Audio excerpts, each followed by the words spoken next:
Bonjour à tous et bienvenue dans ce huitième épisode de Pas à Pas et le troisième de Parole d'athlète. Aujourd'hui, je suis avec Julien. Julien, est-ce que tu peux te présenter s'il te plaît? Bonjour à tous, du coup je m'appelle Julien, j'ai 26 ans, je fais de la musculation maintenant depuis 12 ans au moins, ça fait Depuis très un très bon longtemps c'est moment. ça, et de la FA depuis officiellement un peu moins de 2 ans, même si j'avais commencé un peu à m'orienter vers l'idée de faire des performances sur les mouvements de FA un peu plus tôt. Et dans la vie je suis pas mal d'activités, hein. Je suis banquier privé, Beaucoup trop de choses. j'ai moi-même un podcast sur le thème de l'investissement, j'ai beaucoup d'investissements personnels à côté, après ça sera pas trop l'objet de cet épisode, mais on va dire voilà, bien occupé.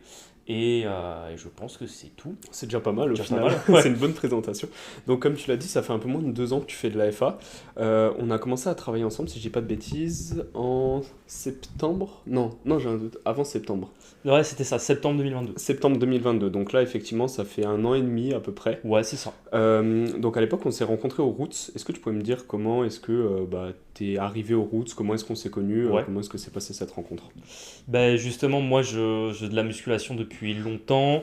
Je le faisais un peu en mode, alors pas bodybuilding, parce que j'ai jamais voulu faire de Mhm. compète de body, mais j'étais dans une démarche de, voilà, j'aimais beaucoup la musculation, j'ai toujours aimé ça depuis la première fois que j'ai fait un développé couché de ma vie. J'ai su que c'était C'était pour moi, l'amour tu vois. fou au Puis tu final. sais, c'est même les trucs parce que moi, je voulais déjà faire de la muscu, genre quand j'avais peut-être 12 13 ans, et ça c'était vraiment jeune. Ouais. Et j'étais persuadé que quand j'avais commencé la muscu, j'allais kiffer.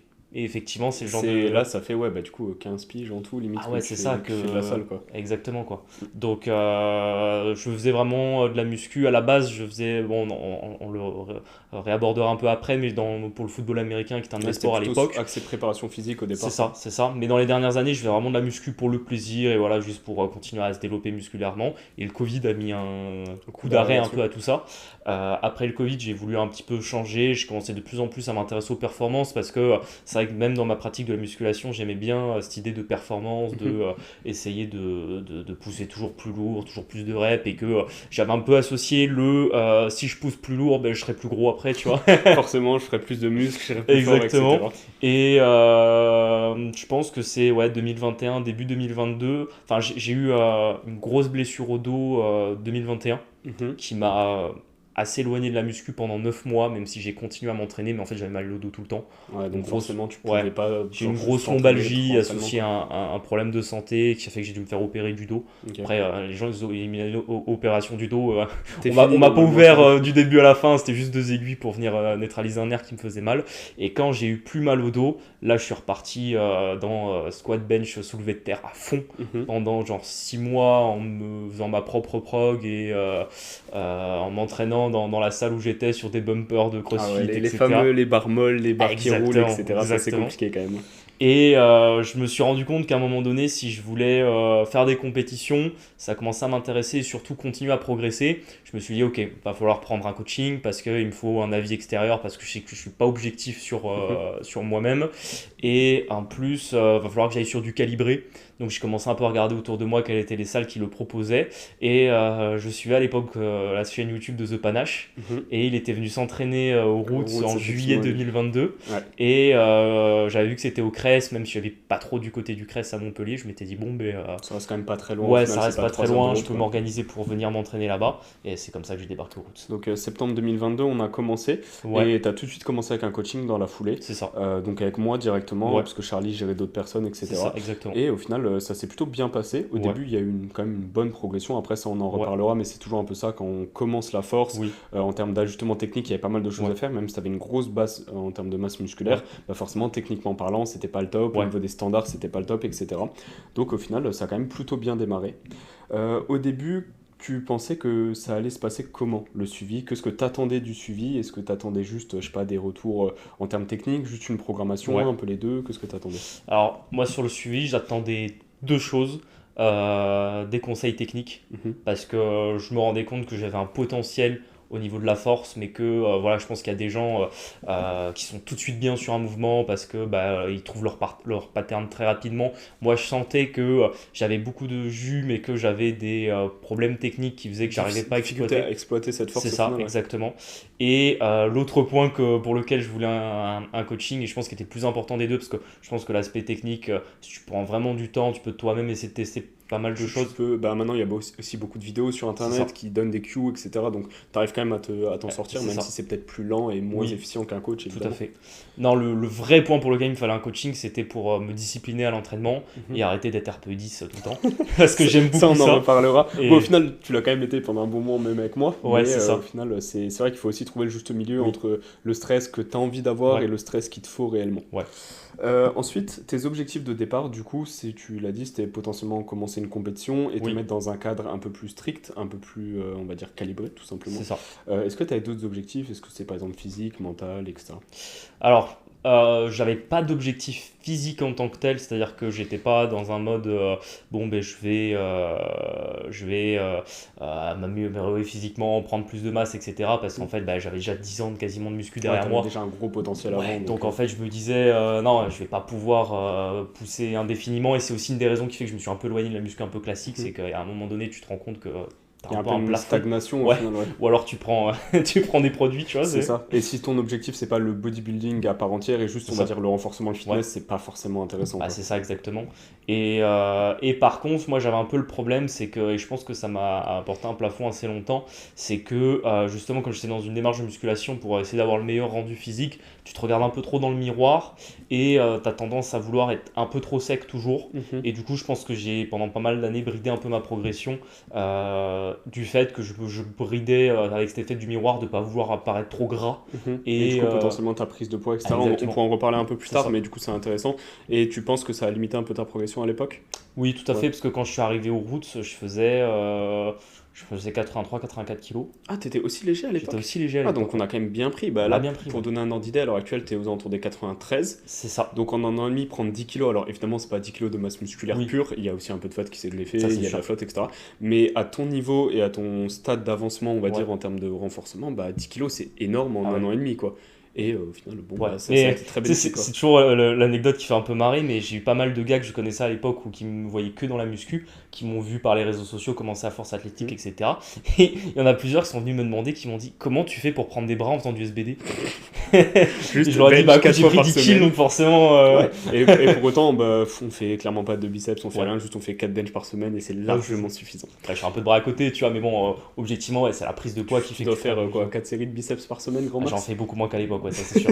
Et au final, t'as Ouais. des plus gros bras, donc c'est le plus important. Comme on en discutait avant, du coup, t'as un gros passif sportif, pas que en termes de musculation. Est-ce que tu peux nous décrire un peu Tout ce que j'ai fait ouais, comme tout ce que sport. t'as fait, par où t'as commencé, quand Ouais. t'étais jeune, etc. Alors, quand j'étais très jeune, j'ai dû faire un peu de sport de combat, karaté, boxe thaï, etc. Mhm. Après, j'ai fait rapidement du rugby. Ouais. Parce que bon, forcément, on est à Montpellier, le sud. C'est Je pense que tout le monde joue au rugby un jour dans sa c'est le vie, tu vois. bastion du rugby, Même quoi. même à un moment à l'école, on avait même. Ah ouais, carrément, vous Ouais, aviez du rugby à l'école? ouais. Mais Putain, par c'est contre, ils nous incroyable faisaient ça. jouer au rugby sur du stabilisé. C'était des zinzins, je te jure. Enfin bref. Et 2 ans de rugby. Et après, je sais pas, j'étais dans une équipe. Alors, c'est un peu, je pense, à la fois le problème ici du rugby, c'est que c'est très compétitif. Du Mhm. coup, tu vas dans un club, tu as facilement 4-5 équipes. Ouais. Et en fait, bah, la première année, je sais pas, j'étais dans l'équipe 2, du coup, on jouait un peu les qualifications. Il y avait vraiment une bonne ambiance, ça jouait sérieux, etc. En plus, on avait un coach qui était jeune. Je me souviens, c'était le fils d'un de mes instits. En plus, le monde est parfois petit ici. Ouais. Et au final, l'année suivante, je monte de catégorie. Alors, je sais plus, je suis passé de Poussin à Benjamin, je crois, un truc comme C'est ça. quoi, Benjamin? C'est 15 ans, quelque chose Ah comme non, ça? non, Benjamin, Même c'est pas? genre 9 ans, je crois. Ah oui, vraiment tout jeune, Ouais, ouais, quoi. c'est ça. Ok. Et en fait, du coup, je passe dans l'équipe 3, l'ambiance n'est pas la même. On avait un entraîneur de rugby qui était un zinzin. Ouais, alors que t'as 10 piges Ouais, et que exactement. ton but c'est exactement. pas juste de surperformer tout le temps, quoi. Ah, mais c'est-à-dire que le mec, genre, quand on s'entraînait en plein été, il s'il fait 40 degrés, il était du genre à nous renverser l'eau par terre si on n'avait pas assez bien joué, tu vois. Donc, Ah ouais, vraiment. Et du Furieux. coup, après, je pars au football américain. Ok. Direct, j'étais un des plus jeunes de l'équipe quand je suis arrivé là-bas parce que ça se démocratise petit à petit, mais c'est un sport qui est compliqué à développer en France pour plein de raisons et particulièrement chez les jeunes. Parce Mhm. qu'en fait, bah, les mamans elles regardent le football américain à la télé et en Elles fait ont peur pour leur ouais, enfant, elles ont quoi. peur pour leur gosse, tu vois, donc ça déjà c'est un problème. Et du coup, t'as pas trop d'équipes jeunes. En général, le football américain ça commence en cadet, on va dire. Donc les cadets c'est les U15. Mhm. Donc j'ai commencé, voilà, de mes 11, 12, 13 ans, j'ai commencé à être le plus jeune en cadet et puis petit à petit être dans cette équipe-là. Et en fait, quand j'ai eu 15 ans, ils créaient un pôle de formation à Montpellier parce qu'on était une des meilleures équipes de France. Ok. Et j'ai eu l'occasion de rejoindre ce pôle-là. Donc en fait, j'étais sport-études pendant mon lycée.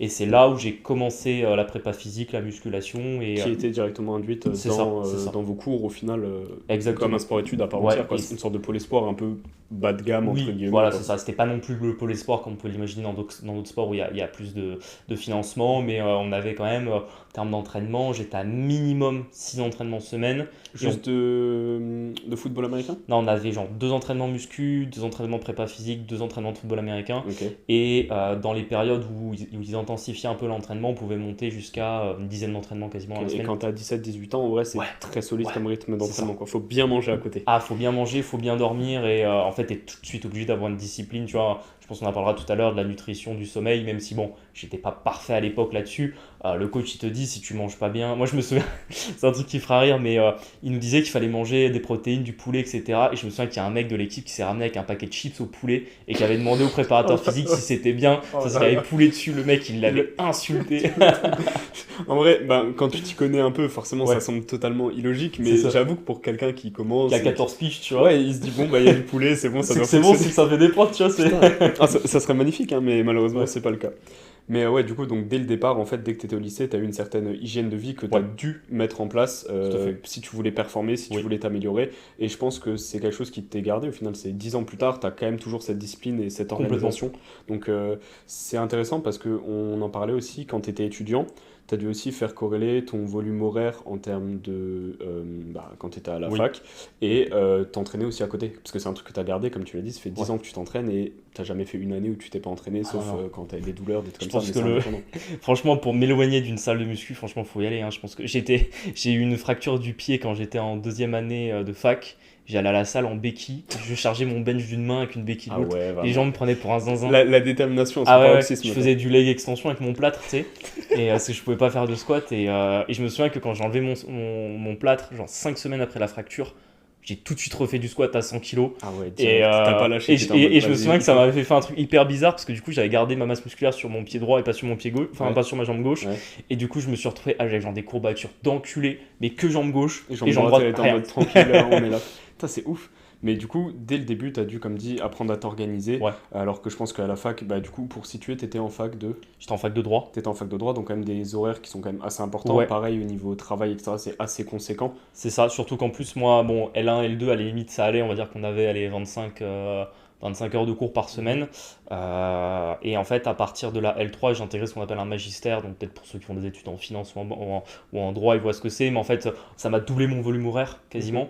Donc, je me suis rapidement retrouvé à 40 heures par semaine avec plus de partiels parce qu'en fait, tu as plus de matière. Mhm. Donc, tu as des débouchés professionnels qui sont mieux. Mais bon, quand tu y es, tu dégustes quoi. Ouais. Et forcément, ça te fatigue énormément. C'est-à-dire que, honnêtement, je trouve que d'être assis dans une salle, concentré sur quelqu'un qui est en train de t'expliquer quelque chose, je trouve que c'est une des choses aujourd'hui qui me fatigue le plus. Ah, c'est éprouvant Et en parce que fait, juste ton cerveau il ouais, carbure à fond, et même le fait de pas bouger, d'être pendant 4 heures assis au ouais. même endroit, c'est fatigant vraiment. Et honnêtement, c'était la période de ma vie où j'étais le plus fatigué parce que ben, typiquement, dès que j'allais voir des potes, tu vois, genre, je sais pas, on buvait une bière, on regardait un film et je m'endormais au bout d'un quart d'heure, tu vois.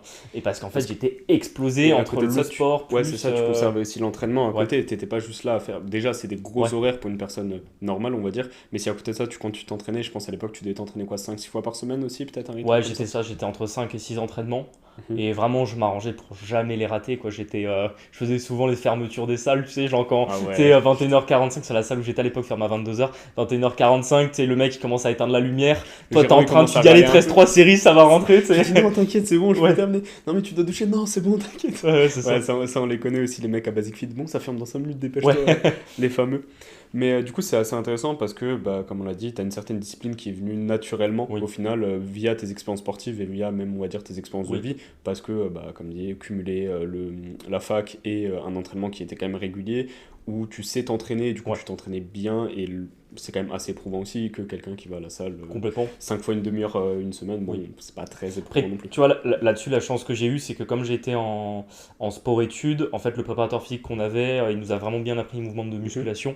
Et bah, typiquement, un squat, un bench, enfin en tout cas sur des standards musculation, tu vois. Ouais. En standard FA peut-être pas, mais sur des standards musculation, on a direct été très bien formé, pareil sur les tirages. Et après, quand tu commences à aimer la musculation, ben, c'était l'époque où YouTube était en train d'exploser, donc il y avait plein de vidéos techniques. Moi, tu vois, il y a Nassim Saïli par exemple, où Jean le musclait, qui faisait beaucoup de Ouais, ça c'est vidéos une sur. époque, ouais, ça fait une dizaine d'années quasiment, Ah, mais, ça remonte, hein. mais c'était vraiment le début Ouais. du fit game au final sur YouTube, l'exécution des mouvements, les petits circuits Donc, c'est ça. cardio, les trucs comme ça a vraiment bien explosé, et Ouais. bah pareil, t'as appris là-dessus, ça couplé à la préparation physique que t'as eu, bah ça te faisait une grosse base en termes de connaissances tout simplement, que ça soit de toi ou même des mouvements de musculation, ce qui t'a aussi permis de bien progresser sur les premières années qui C'est sont ça, les complètement. plus essentielles au final. Donc ce qui est intéressant aussi, c'est que du coup, tu es arrivé avec un gros passif de musculation. Donc, c'est-à-dire en termes de masse musculaire, c'était bien, vraiment. Oui. Comme dit, tu faisais 83-84 kilos, honnêtement, physiquement plutôt bien. Ouais, c'est ça, pas trop gras. Ce qui est important, c'est que tu avais aussi des plutôt bonnes performances. Quand on a commencé, tu squattais déjà 200 à peu près, je crois. J'avais squatté de 10 haut. Mhm. Donc ouais, on va dire je squattais un 190-200 sur du Standard FA, standard on va FA, dire. c'est ça. J'avais un bench, j'avais déjà bench 150 en touch and go, donc bon à la claque ça faisait un 140, 140, 145 145, ouais, à peu quelque près. chose comme ça. Et en soulevé de terre, peut-être là où j'ai eu ma bête noire pendant longtemps, j'avais tiré 2,30 sur des barres de CrossFit. Ouais, Donc des forcément quand bien j'ai tiré molles, sur bumper, calibré, c'était pas pareil. ah ouais ouais, Et du coup, bah, il a fallu réapprendre aussi à progresser via ces charges-là parce que, ouais, bah, comme dit, tu avais déjà une bonne base. ouais, Pour certaines personnes, c'est limite des barres objectives d'une vie. oui, Et au final, bah, on a réussi à reprogresser là-dessus, en grande partie grâce à des ajustements techniques. ouais, Mais aussi, ce qui est important, c'est des ajustements au standard. On en a parlé. Ton squat, il était un peu haut. ouais. Ton bench, il n'était pas du tout à la claque, les fesses Ouais. décollées. Le deadlift de souvenir, ça allait. Peut-être quelques appuis cuisses que je fait par-ci par-là, mais Ouais, des globalement, appuis. ça allait. Après, on va dire, je tire en tradi, donc bon, c'est, je pense, le plus facile pour être au Ouais. standard. On va dire, c'était plus des détails de l'habitude, en bloc, on va dire, Mhm. et effectivement l'appui cuisse. Mais sur mon mouvement, c'était, on va dire, facile à corriger. Oui, C'est-à-dire que c'était. le problème du deadlift, ça n'a jamais été le standard, ça a plus été de trouver un pattern efficient. Exactement. Et au final, on a mis du temps à trouver Ouais. un pattern qui est vraiment efficient, ça on en reviendra. Mais du coup, le premier truc, moi, quand je commence avec un athlète, surtout bah, toi qui avais quand même des bonnes barres, Ouais. c'était on a retravaillé les standards dès le départ, Ouais. c'était très très très important. Ce qui fait qu'au début, alors je me souviens plus exactement, mais j'imagine que le premier bloc, les perfs ont un peu baissé au départ, le temps qu'on recalibre au niveau des standards et on Je me trouve une souviens technique d'un très bien. échec à 205, je sais pas, ça devait faire un petit mois que j'étais aux routes. Ouais, Je me souviens d'un échec à 205 au squat qui m'avait fait mal à... à l'ego un Ouais, peu. mal à l'ego, ouais. Ouais, et au final, bah, pour donner un peu tes perfs factuels, parce que ça a quand même bien évolué, Ouais. donc là, après un an et demi de coaching, au squat, t'as sorti récemment 250, 250, ouais. au bench, t'as sorti, 162,5, et au terre, t'as sorti 270. 270. Donc c'est quand même une grosse progression en Ouais. termes de total, ça fait combien? Si on fait 200, Ça fait 140, 120, 125 de... en vrai en un an et demi c'est Ouais. pas mal, sachant comme dit que tu partais quand même avec une Ouais. bonne base en termes de Ouais, performance. bah c'est comme on en parlait un peu off, c'est pas comme quand tu pars de 400 kilos de total, où on va dire c'est facile de rajouter 100 C'est kilos ça, dessus, tu as un quoi. mec qui a jamais fait Ouais. de muscu n'importe quoi, qui fait un coucher à 60 kg Ouais. mais qui pèse 90 kg, bah 2 mois plus tard il bench 130 et t'es en mode waouh, Ouais. progression de fou. Gros, Quoi. c'est ça, c'est ça. Mais du coup, on a bien bossé sur tes standards. À l'heure actuelle, ça te pose plus trop soucis. Ouais. Évidemment, il faut quand même qu'on mette encore en place des Oui. ajustements, ce genre de choses, parce que c'est jamais parfait Tout et à fait. ça fait partie du travail de manière générale. Mais c'était peut-être le plus gros point, ou est-ce que pour toi c'était compliqué au départ de te fier à des standards qui sont fixes? Tu vois, Oui. quand tu es en muscu, bah, ton exécution elle est scalée. Il y a C'est personne ça. qui va venir te dire, ok, non, ton exécution Ouais. elle est vraiment pas bonne. Ça peut dire, oui, c'est pas le plus efficient, mais il y a Ouais. une différence entre ne pas être efficient et ne pas être correct, entre guillemets. Donc le fait de travailler au standard sur le début, ça t'a posé des soucis? Ouais, énormément parce que bah, en fait, quand tu es en musculation, forcément, tu es dans une logique de. Bon, tu peux mettre de la performance, mais effectivement, tu pas ce truc de la compétition du juge qui va dire si ton mouvement est bon ou pas. T'as pas de Donc, standard tout le temps à exactement. réaliser, Donc en fait, tu te cherches un mouvement dans lequel tu es à l'aise et qui est, on va dire, efficient pour plus ou moins ta morphologie. Donc le squat, bah, par exemple, dans mon cas, c'est toujours été un problème d'aller chercher très bas pour moi un squat. Donc j'avais un squat qui était haut parce qu'en fait, mon mouvement était plutôt clean quand je le faisais à cette amplitude-là, on va dire. Ouais. Et que bon, pour autant, c'était pas non plus un quart de squat, tu vois, mais on va dire c'était un demi-squat. Ou juste au-dessus de la parallèle, on va dire, mais je le faisais là parce que un peu dans ma tête je m'étais dit finalement c'est là où je suis efficient et Et puis t'avais pas vraiment ce besoin-là non plus quand tu ouais, fais c'est du ça. football américain, on cherche plutôt à développer de l'explosivité, donc Complètement. quitte à avoir un peu moins d'amplitude mais avoir plus de charge, plus de Exactement. vitesse, etc. C'est plus Exactement. intéressant dans ce cadre-là au final. Complètement. Il faut toujours remettre les choses en contexte aussi. Il y en a qui s'entraînent pour de la préparation physique, comme Ouais. je faisais à l'époque, il y en a qui s'entraînent pour des standards, il y en a qui s'entraînent C'est ça. juste pour de l'hypertrophie, ça dépend vraiment des personnes. Puis effectivement, tu parles du football américain, on faisait jamais de soulevé de terre parce que bon, le coach c'était pas du tout tu sais, c'est un coach qui avait eu un BPGEPS fin des années 80, enfin non, début des années 2000 on va dire. Ouais. Donc il était quand même plutôt moderne sur la musculation, mais il avait quand même encore un peu les clichés de le soulevé de terre c'est dangereux pour nos dos, etc. Mhm. Après, c'est peut-être pas plus bête non plus parce qu'on va dire qu'on aurait peut-être eu l'occasion de faire inter toutes les 2 semaines. C'est compliqué quand t'as une équipe entière, tu veux pas qu'il y en ait un qui se flingue juste pour un soulevé de terre, alors Ouais, surtout que qu'objectivement dans notre ça te sport, demande quand même un peu ouais, d'apprentissage technique et c'est t'as ça, pas forcément le temps en fait c'est de ça. faire de l'apprentissage technique alors que faire des tirages c'est Ouais, beaucoup plus simple, faire à la limite du Romanian ouais, deadlift c'est plus simple tout à aussi. fait. Tu sais que tu vas avoir un bon potentiel hypertrophique dessus, un bon potentiel en termes de préparation physique et t'as pas toute cette phase pardon, d'apprentissage Ouais, technique qui te permet de oui, réduire le risque de blessure. Un mec qui sait pas faire inter, objectivement qui tire sans aucune tension, qui ouais, tire dos très rond, ben forcément ça va pas être le mieux en termes de tout à prévention de fait. blessure. Par contre, quelqu'un qui sait faire un terre, même qui tire de rond, mais qui sait faire son terre, qui sait mettre de la tension, ça c'est pas grave, mais ça demande du temps. Tu vois, la preuve, toi, ça fait 1 an et demi qu'on travaille ensemble, on apprend encore des choses sur ton Oui, terre, alors qu'encore une fois, tu avais une bonne base derrière. Donc c'est vrai que dans ce cadre-là, ça peut être compréhensible qu'on enlève certains c'est mouvements ça. juste par praticité, par manque de temps. Puis pareil, comme il était dans une logique qu'on soit explosif, il nous mettait de l'haltérophilie par exemple. Ouais, l'haltérophilie, c'est très Ouais, utilisé en rugby aussi. c'est ça. Alors que Pareil, pour autant, je détestais ça l'haltérophilie. Enfin, je, vraiment, je- tu vois, je- quand j'ai réfléchi à la FA, dans ma tête, il n'y a jamais eu l'haltérophilie, Putain, c'est du coup, peut-être un est-ce qu'il y a choix. des vidéos de toi qui existent qui font genre un snatch ou un... Franchement, je crois pas. Ah, putain, Mais ça serait incroyable. je tuerais vraiment pour voir ces vidéos. Ça doit être... parce qu'en vrai, t'as une bonne mobilité, Ouais, mais de là à faire un snatch, peut-être, je sais pas, ouais. 70 à l'heure actuelle. Peut-être 100 en vrai. Ouais, honnêtement, je pense que je fais 100 parce que bah, forcément, Oui, t'as de la force, t'as quoi. de la force, tu vois, Mais mais techniquement techniquement, parlant, ça me fera éclater, quoi.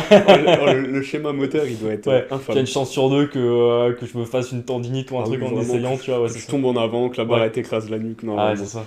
ça. T'as bien fait de choisir la force au final. Ouais, Et ça te réussit plutôt bien, du coup, à l'heure actuelle. Comme dit, ouais, grosse progression, que ce soit au niveau performance, au niveau physique aussi, ben, on l'a dit, t'as ouais. pris du poids. Même au niveau mental, en vrai, est-ce que tu sens que t'as eu des impacts positifs entre le moment où t'as commencé la force, ou du moins t'étais en train de te mettre dedans, et l'heure actuelle? Que ça soit vis-à-vis de certaines barres, vis-à-vis de, comment dire, ta confiance sur certaines barres, en Ouais. toi, sur ton corps, etc. Bah ouais, complètement, parce que je trouve que dans la FA, il y a quand même t'es toujours obligé d'être très très très concentré. Mhm. Ce que t'as peut-être beaucoup moins besoin d'être. Je dirais qu'en musculation classique, si tu fais vraiment de la musculation, tu viens, tu fais 6 exos, tu fais un haut du corps par exemple, Mhm.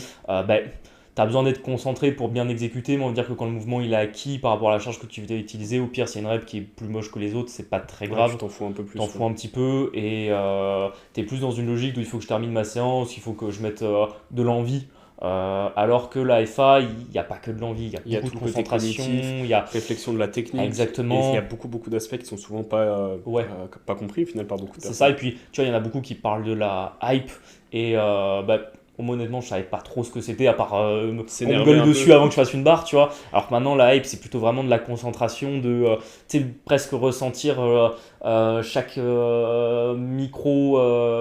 micro déplacement de la barre sur ton dos, squat par exemple, qui va vraiment te La hype, c'est permettre un d'être. mélange de concentration, d'envie, Ouais, d'énervement, mais il faut et pas non plus que ça d'excitation aussi dégrade ta pour essayer technique. d'aller chercher le Exact. mouvement, quoi. Exactement, parce que des fois, il faut se mettre dedans, Ouais, mais si tu te mets dedans et que ta technique, elle se dégrade de fou, bah c'est pas le but non plus, complètement, parce qu'au final, ça va être complètement. encore pire. Et c'est intéressant, typiquement, je pense, toi, tu le vois quand tu fais ta séance renfo, où tu vas chill, en mode limite, tu mets des musiques tranquilles, tu peux Oui. discuter en même temps que tu fais ta Ah, des série. fois, j'écoute un podcast, tu vois, pendant. Alors que Alors, ça, impossible pour moi, avant un tu vois. squat, mais jamais de la vie, C'est tu vois. ça. Ou alors c'est un squat à 120 et t'es Ouais. vraiment chill. Au contraire, au squat, j'écoute des trucs à 140 BPM. Ça, on en reparlera de Ouais, full électro, full hardstyle. C'est un peu tes musiques de hype. c'est ça.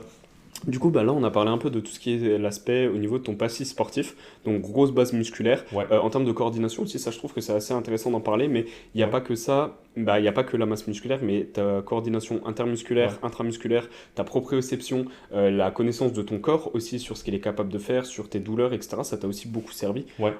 Et ça, on pourra le développer aussi un peu Et plus ça, dans le c'est troisième point. Mais ouais. honnêtement, quand je suis parti, genre, tu me vois à 15 ans, j'ai zéro coordination, zéro mobilité, pas de gainage, etc. C'est vraiment ça, pour le coup, la prépa physique qui m'a donné des bases et qui fait que, comme après, j'ai jamais arrêté le sport, j'ai gardé.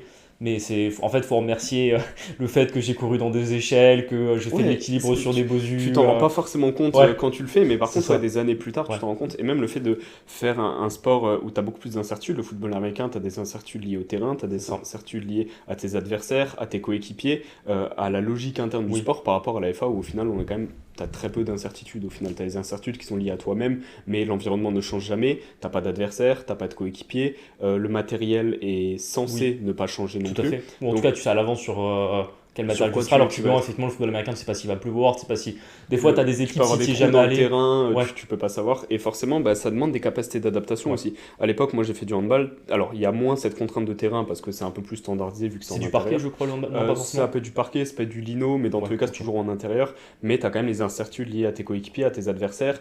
Chacun est libre de ses actions Oui, et la logique interne du sport, surtout quand c'est un sport collectif et de ballon, au final, tu as quand même ouais. beaucoup d'incertitudes. Donc, ça demande de l'adaptation, ça demande de la coordination, ça demande des réflexes, ce genre de choses. Et ça, au final, peut-être que tout te resserre pas à l'heure actuelle. Le fait d'avoir des réflexes, en une fois, à Oui, l'heure actuelle, te sert pas spécialement. Mais comme dit, la coordination intra-intermusculaire, c'est super important. Les connaissances de ton corps et même sous l'aspect typiquement tension, gêne, douleur, blessure, tu as des connaissances en anatomie, en ouais, biomécanique aussi, qui ont fait que bah, quelquefois, quand tu as un peu mal, tu sais tout de suite adapter. Ok, oui. que ce qui va pas. Ok, là, je sais que si je m'échauffe un peu plus à ce niveau-là, ça ira mieux. Je sais que je suis un peu tendu à ce niveau-là, etc. Donc ça, Ça c'est aussi, je intéressant. pense que ça vient surtout de la.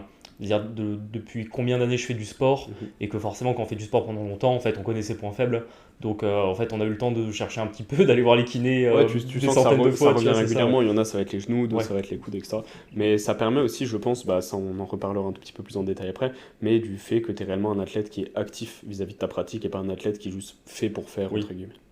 Donc ça, c'était, comme on l'a dit, premier point sur ton passif ouais sportif. Le deuxième point qui est intéressant à noter, c'est que tu as quand même un travail où tu fais beaucoup d'heures, et comme tu l'as dit, tu es aussi investisseur à côté. ouais Du coup, tu as quand même une charge de travail et de stress de manière globale ouais qui est quand même assez importante à la semaine, en plus des entraînements, évidemment. Donc tu as des semaines qui sont super chargées. Je pense que tu n'as pas énormément de temps juste pour toi, pour te poser, entre guillemets, dire non ok, je non fais non rien.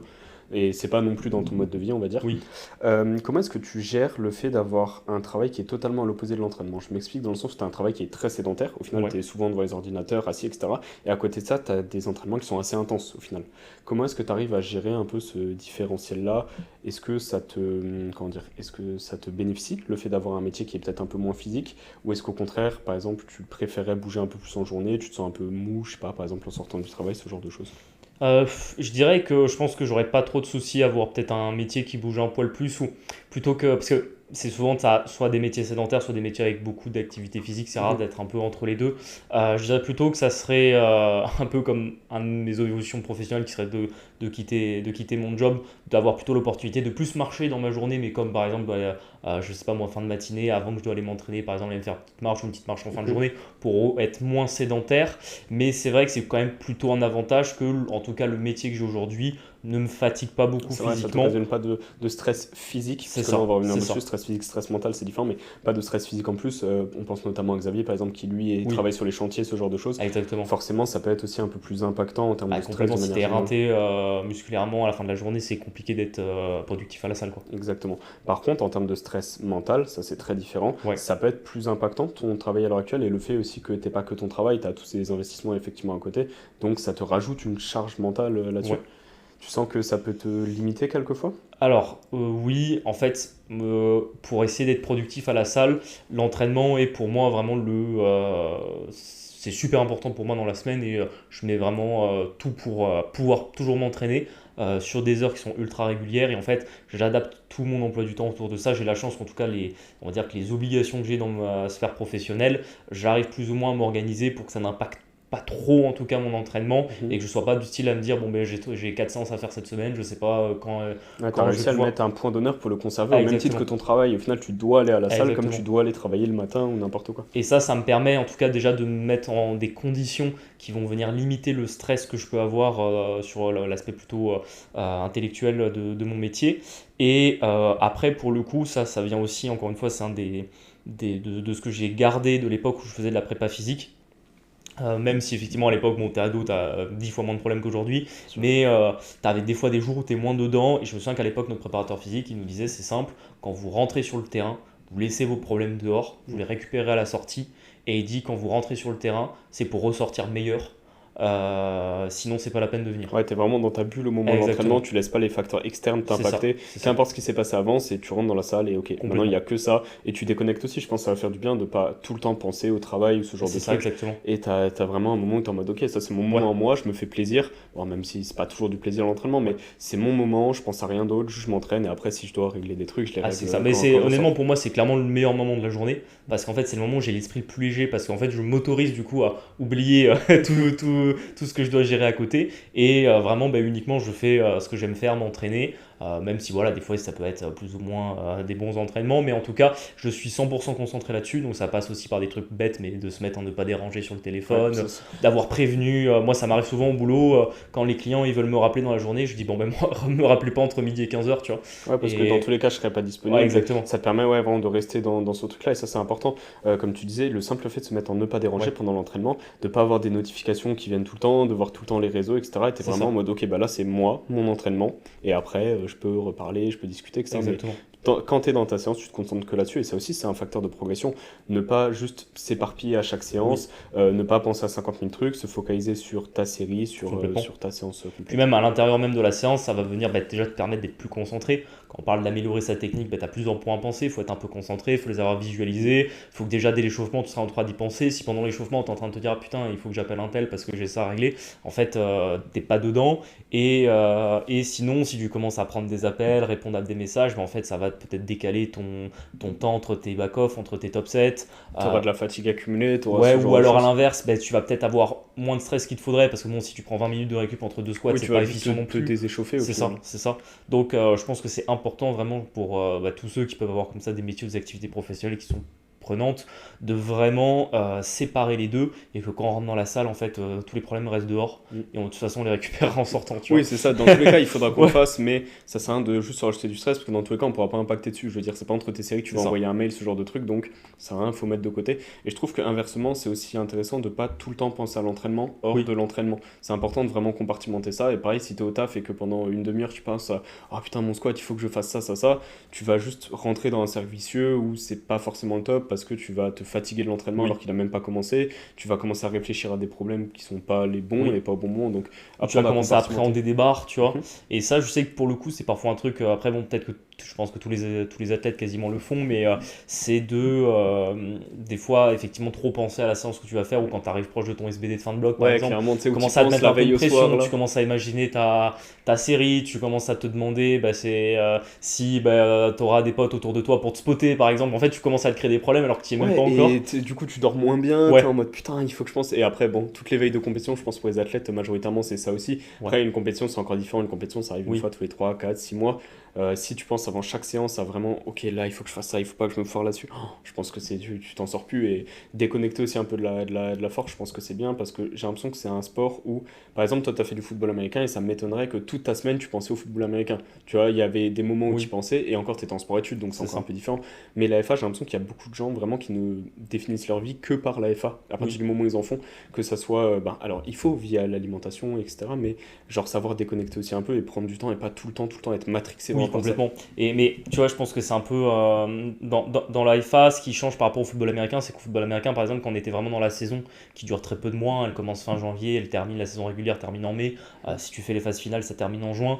Donc T'as ça 6 gros mois où t'es dedans, on va ah, dire. exactement, même pas, on va dire 4 mois où tu es vraiment à fond dedans. Donc le reste du temps, tu penses beaucoup moins, t'as pas d'enjeu entre guillemets. Donc on va dire, même si tu te mets un peu dedans 2-3 mois, parce que tu as toujours le début de saison, puis après tu peux avoir des matchs plus ou moins importants, c'est vrai que dans la FA, tu as l'impression que tout le monde est tout le temps à fond, H24, et que personne déconnecte. Alors que ben, je comprends que voilà, si tu es un athlète, tu veux faire les France, tu as les France qui approchent, ben, 2 mois avant, tu commences à penser à tout, à vraiment vouloir faire le moindre détail parfait. Si maintenant les France sont passées, tu peux Ouais. lever un peu le pied, ça va pas nuire à ta progression, ça va juste te permettre Et au contraire, qu'intellectuellement tu ça vas peut pas te même lasser du sport, quoi. te permettre d'être mieux. Je pense notamment, moi c'était sur la préparation du Silent Worker Meet l'année dernière, l'été. Oui, J'ai une préparation qui a duré 3 mois et pendant 3 mois j'étais vraiment la gueule dedans. Par contre, j'ai ouais, une rechute après la compétition où vraiment j'ai limite plus envie de faire de FA ouais, pendant un mois. Et savoir doser aussi ses niveaux de hype, ses niveaux d'investissement, ouais, c'est important. Savoir s'accorder des blocs où ouais, on lève un peu le pied, pas forcément en termes de performance, mais en termes d'investissement, en termes de oh, bon, je me mets un peu moins la oui, gueule dedans. Et savoir trouver aussi une dynamique à ce niveau-là, il faut le faire. Parce que si toute l'année on est trop matrixé tout le temps, t'es là, tu sors de l'entraînement, tu ouvres les réseaux sociaux, ouais, tu vois des mecs qui font de la FA, tu rentres chez toi, tu parles de ça, ouais, je pense que tu débordes au bout d'un moment. En fait, c'est un trop plein. complètement. C'est faut savoir bien le doser et comme on le disait, ben, compartimenter, que ce soit le travail, que ce soit la vie perso, la vie sociale, Oui. le sport, etc. Après, je pense que chacun peut trouver un peu des solutions. Tu vois, moi, par exemple, ce que j'ai fait pour essayer de compartimenter un peu, c'est qu'on va dire que la FA, j'ai tout sur Instagram, par exemple. Mhm. Et bah, par exemple, sur Telegram, je vais avoir autre chose. Sur Messenger, je vais avoir autre chose. Sur Mhm. WhatsApp, je vais encore avoir autre chose.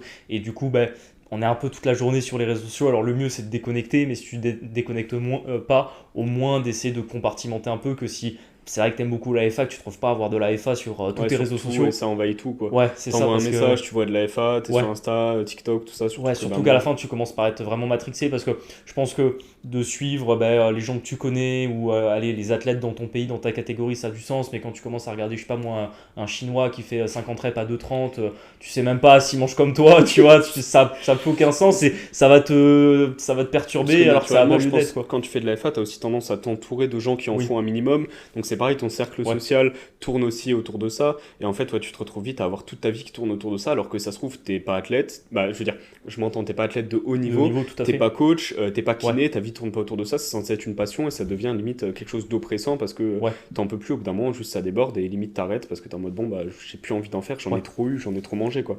Donc, ouais, compartimenter, c'est aussi bah, ta solution, comme on le disait, pour séparer un peu le travail, séparer ta vie perso et c'est ça. séparer le sport, Complètement. c'est important. Je dirais même que, on va dire qu'aujourd'hui dans ma vie, j'ai remplacé plus ou moins les entraînements de musculation que j'avais à l'époque par les entraînements de FA qui Mhm. sont assez différents, mais j'y vais avec la même intention, c'est-à-dire qu'à l'époque j'allais à la musculation pour passer un bon moment, etc.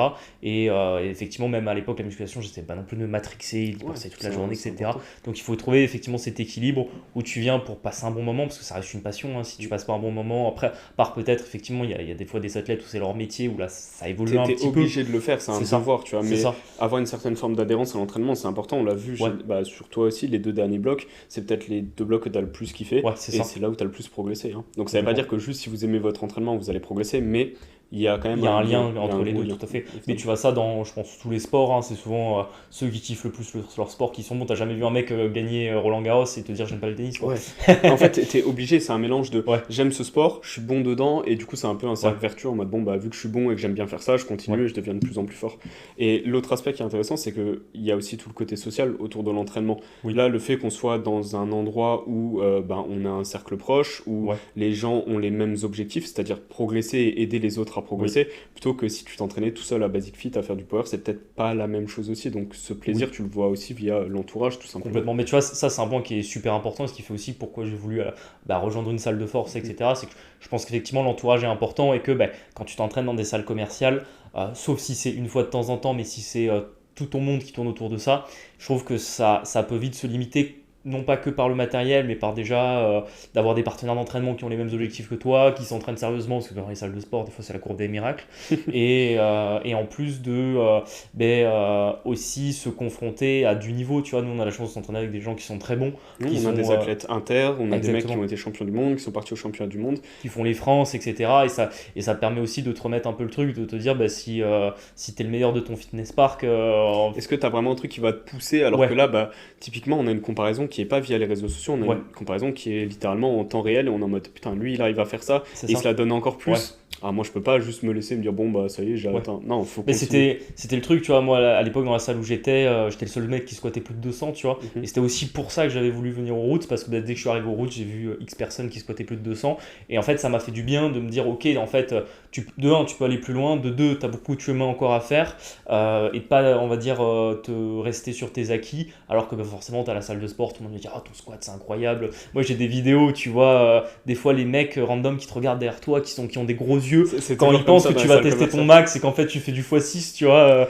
Mais ça, dans les salles commerciales, généralement, bah, par exemple, la Basic Fit, si tu squattes 140, que tu benches 100 et que tu terres 180, bon, t'es déjà un ovni, tu vois. Ouais, Alors qu'en salle de force, objectivement, bah, il y a des meufs vraiment qui font qui ont plus ce et du coup, niveau-là, t'es en ouais. mode bon, bah, au boulot, quoi. Ouais, Mais c'est bien parce que ça t'apprend aussi l'humilité à ce ouais, niveau-là. Tu complètement. peux pas, genre, te dire, oh, je suis trop fort, je suis le roi du monde, t'arrives et il y a un mec qui fait 30 kilos de moins que toi, qui squatte 50 de plus et t'es en mode, ah, Ouais, c'est ok, ça, moi, exactement. finalement, Et surtout que c'est un sport où l'humilité, il en faut. Et après, il en faut dans tous les sports, mais dans celui-là particulièrement, parce que c'est con, mais quand tu vas sous une barre de squat qui est proche de ton max, en fait, il faut vraiment que tu ailles avec de l'humilité, parce que sinon, dedans, tu risques la blessure, tu risques que ça se passe mal, et puis même si tu prends un échec dans la figure, en fait, c'est pas la fin du monde, en ouais, vrai, et hein. puis même, ça te remet parfois un peu les pendules à l'heure, en mode, ok, bon, voilà, qu'est-ce que j'ai pas fait, qu'est-ce que j'ai pas fait bien, Il y a quoi. des choses à mieux faire et encore une fois même l'humilité de ok bah peut-être mon max c'est ça et pour autant ça veut pas dire que si j'ai squatté une fois de 50 toi tous les jours tu peux pas squatter de Ouais, 50 à l'heure actuelle pourtant tu l'as déjà fait ouais, et tu vas sûrement squatter plus en fin de bloc mais se dire ben c'est pas acquis. Faut quand même que je Ouais, continue de travailler et même si c'est acquis, bah on veut plus, tu vois, et ouais, aller vraiment dans cette quête de faut faire mieux tout le temps.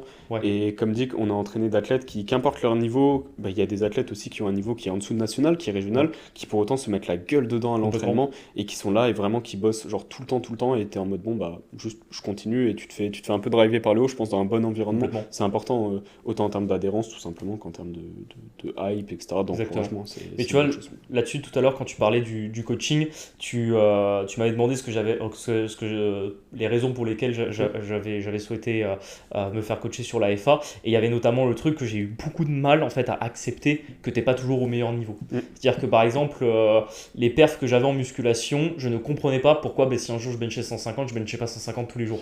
Et ça, en fait, Et c'est très dur à comprendre ouais, pour beaucoup d'athlètes, mais ce que je répète souvent, c'est en ce moment, c'est on s'en fout un peu que tu sois fort à l'année, on oui, veut que tu sois fort le quand jour tu as J. besoin d'être fort. Donc que ça soit une fin de bloc, que ça soit une compétition, que ça soit n'importe quoi.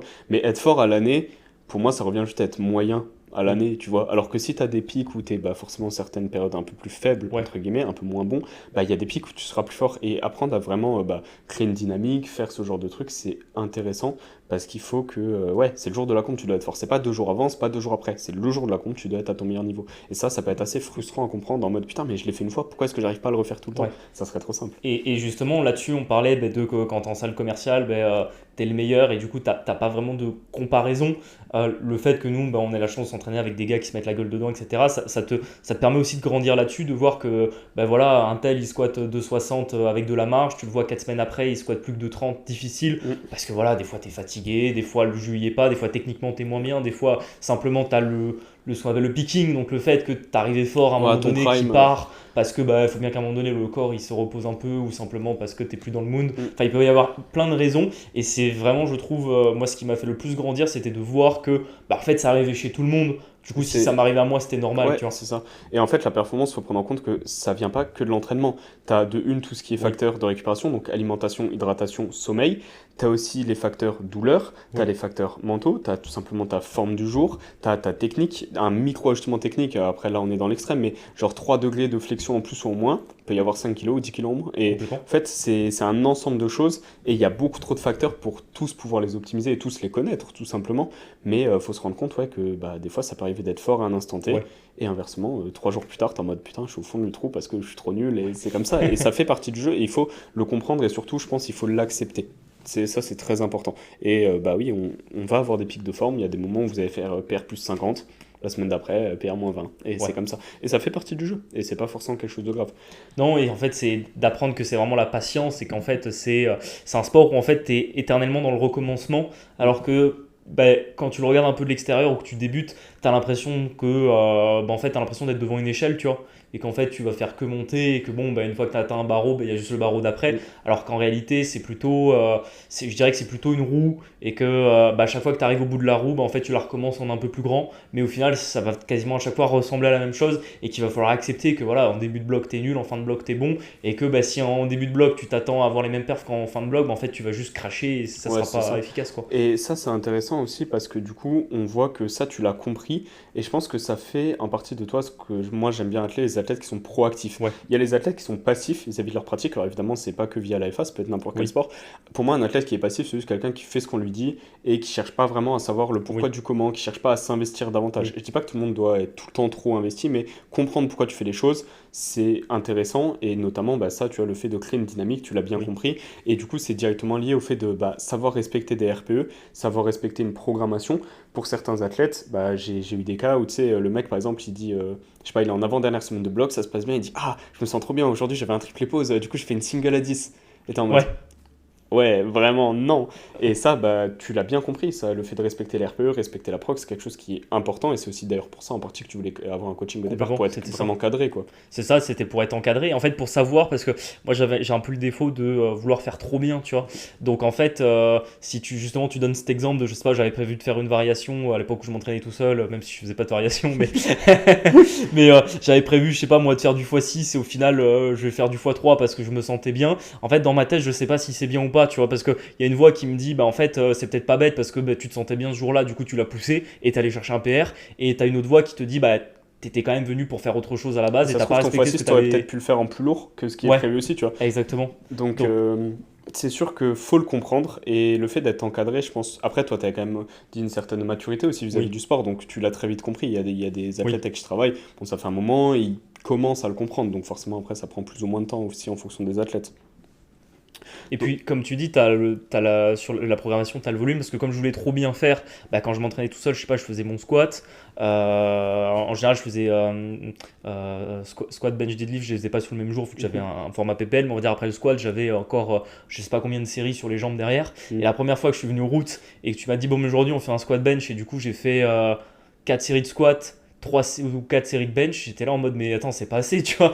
Et Et si, j'étais en voilà. mode mais je vais regresser, enfin je vais régresser. À la semaine dernière j'en ai fait 15 à la même séance tu vois. Et comprendre que en FA, le plus, c'est pas souvent l'ami du mieux. Oui, Et que quelquefois, il faut accepter d'en faire moins, mais d'être beaucoup plus quali. oui, Que ça soit en termes de. Tout simplement, si tu fais 15 séries, il y a moins de chances que tes 15 séries soient bien techniquement que si tu complètement. en fais 4 et où tu t'appliques à fond sur ces 4 séries. Et 4 séries, en vrai, bon, je vais pas dire, ouah, c'est énorme, 4 séries. En vrai, 4 séries sur une séance, c'est ok. Oui. Mais c'est une tranche moyenne, on va dire. Oui, c'est une tranche moyenne. Après, bon, c'est toujours pareil. En fonction de ta prog, de tes objectifs, tu peux faire plus de séries, moins de séries. Ça va dépendre de beaucoup de facteurs. Mais effectivement, c'est en fait la normalité. Et là aussi, moi, j'avais revu ce qu'était la normalité de l'entraînement.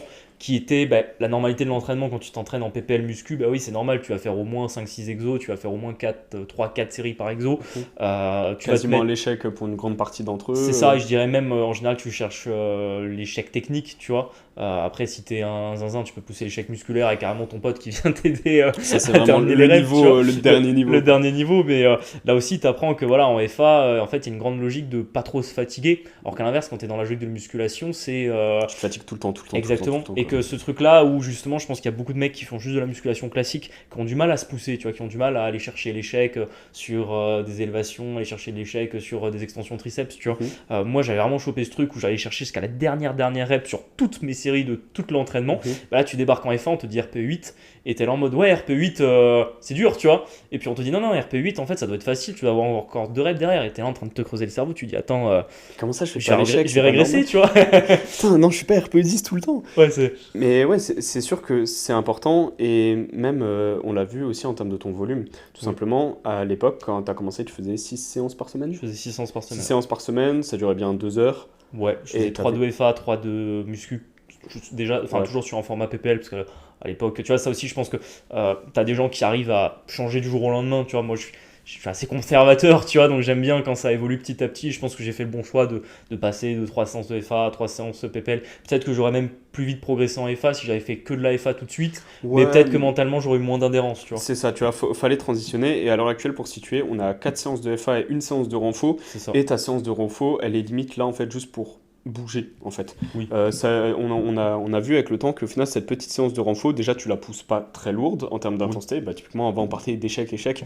Là, tu dois être quoi, peut-être 6 7 allez, grand max 8 sur Ouais. les exos. C'est-à-dire j'ai même réappris à refaire de la musculation de manière saine, c'est-à-dire de se dire que on fait 4 séries à charge fixe. Forcément, la première série, il t'en reste 4-5 sous le pied. Dernière série, s'il t'en reste une ou deux, et c'est bien, t'as pas besoin de pousser plus, quoi. Exactement. Et ça, du coup, on l'a vu que cette séance, au final, elle te faisait beaucoup de bien en termes de récupération, ce Oui. qui peut peut-être être un peu contre-intuitif pour certaines personnes, mais tu avais plus de facilité à enlever tes courbatures, à enlever tes contractures, etc., parce que simplement tu bougeais un peu C'est plus. ça. Et ça, c'est vraiment super intéressant parce que bah, les assistances, elles peuvent aussi être là Oui. dans ce but-là, au final, tout simplement. Et là, tu as, ouais, au final, 5, allez, peut-être 5 assistances par semaine, cumulées sur une séance. Non, j'en fais un peu plus, j'en ai 8 en tout, mais il y a beaucoup de supersets en fait. Ouais, donc au final, ça va Ouais, quand c'est même ça. assez vite. C'est ça. Et pour situer, à l'heure actuelle, tu as 2 SBD par semaine, un squat bench, un bench terre. C'est ça. Donc 3 squats semaine, 4 bench et 3 deadlifts, ce qui est quand Ouais. même honnêtement Beaucoup. une fréquence assez importante. Ouais. Et quand on a commencé, est-ce que tu te souviens, je crois qu'on était à 2-4-2 au début. Ouais, on était à 2-4-2, après on est passé à 3-5-2. Mm. Donc, Ouais, on avait testé le fait d'avoir 5 bench. Après, le ouais. cinquième bench, c'était un incliné. Ouais, c'est vrai euh, que t'as raison, c'est un incliné. C'était un incliné qui était entre du Ouais. renfo et de la FA. Au Ouais. final, comme un RDL pourrait être entre Ouais. du renfo et de la FA. D'ailleurs, c'est assez récent qu'on soit passé aussi à 3 terres. À 3 terres, tout à fait. Pendant longtemps, on a gardé 2 terres et un RDL lourd. Ouais, bon, qui était Euh, quand même plutôt pas mal, hein. Au ouais. final, tu le poussais à 2,20 Ouais, de quand 20, de même assez 25 souvent. ouais, sur les dernières séries qu'on a fait. Donc, et qui finalement se rapprochait tellement des charges D'un con, au d'interclassique final. qu'on s'est dit autant voir si ça tient quoi. Et au final, à l'heure actuelle, ça a plutôt bien fonctionné, Ouais. sachant que, limite, je pense que ton troisième terre qu'on a introduit à l'heure actuelle est plus léger et moins intense que ton RDL qu'on faisait. Oui, En termes complètement. de proximité à Ouais. échec. Proximité à échec sur le RDL, t'étais à 10. Là, ton Ouais. TR, t'es 6-7 et ça fonctionne très bien.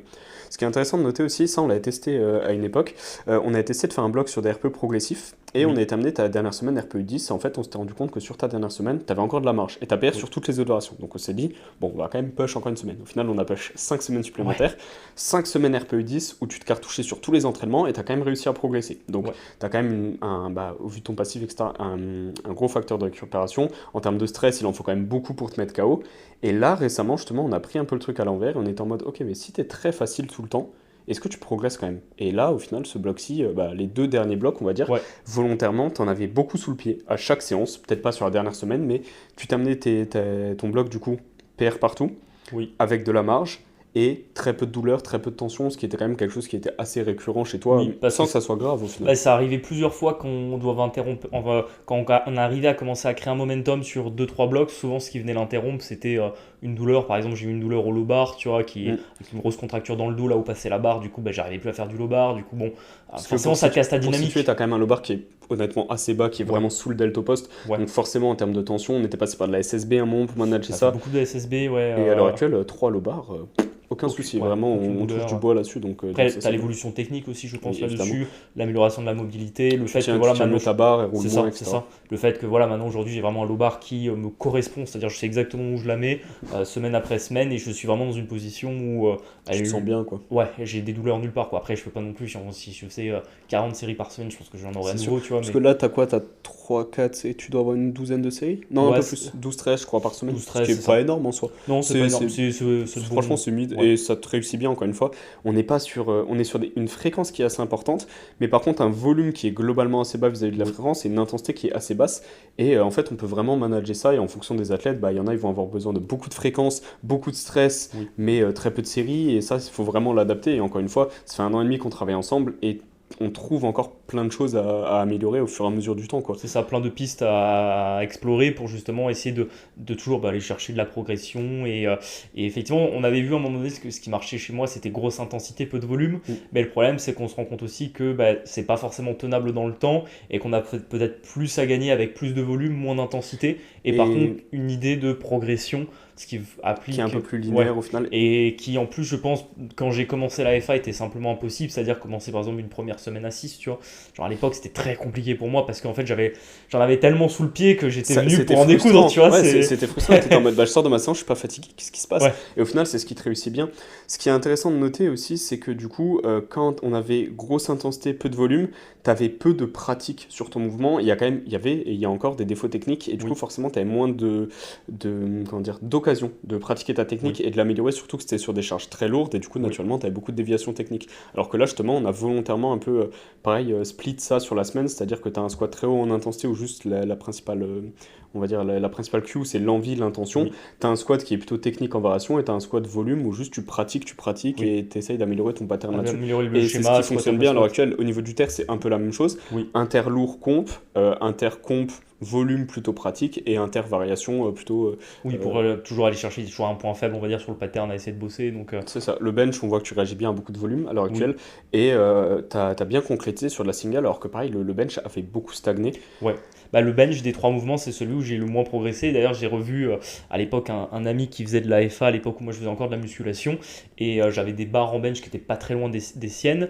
Et quand je l'ai revu, par rapport au perf qui me connaissait à l'époque où je faisais de la musculation, il a plutôt été impressionné de la progression que j'ai eue sur le squat et le terre. Par contre, sur le bench, il était étonné que je bench pas déjà 180 par rapport à ce que je benchais en musculation. Tu vois. C'est ça, quand t'arrivais comme dit 140, 145, t'as Ouais. benché 155, 160 assez Assez rapidement, vite. même si les standards étaient pas incroyables, mais tu Ouais. l'as benché assez rapidement. Et là, au final, t'as sorti 162 que très récemment. Ouais. Et encore une fois, c'est un sport de patience. Ouais. Il y a certains athlètes qui sont en mode oh, putain, j'ai pas PR depuis 6 mois, qu'est-ce Ouais. qui se passe?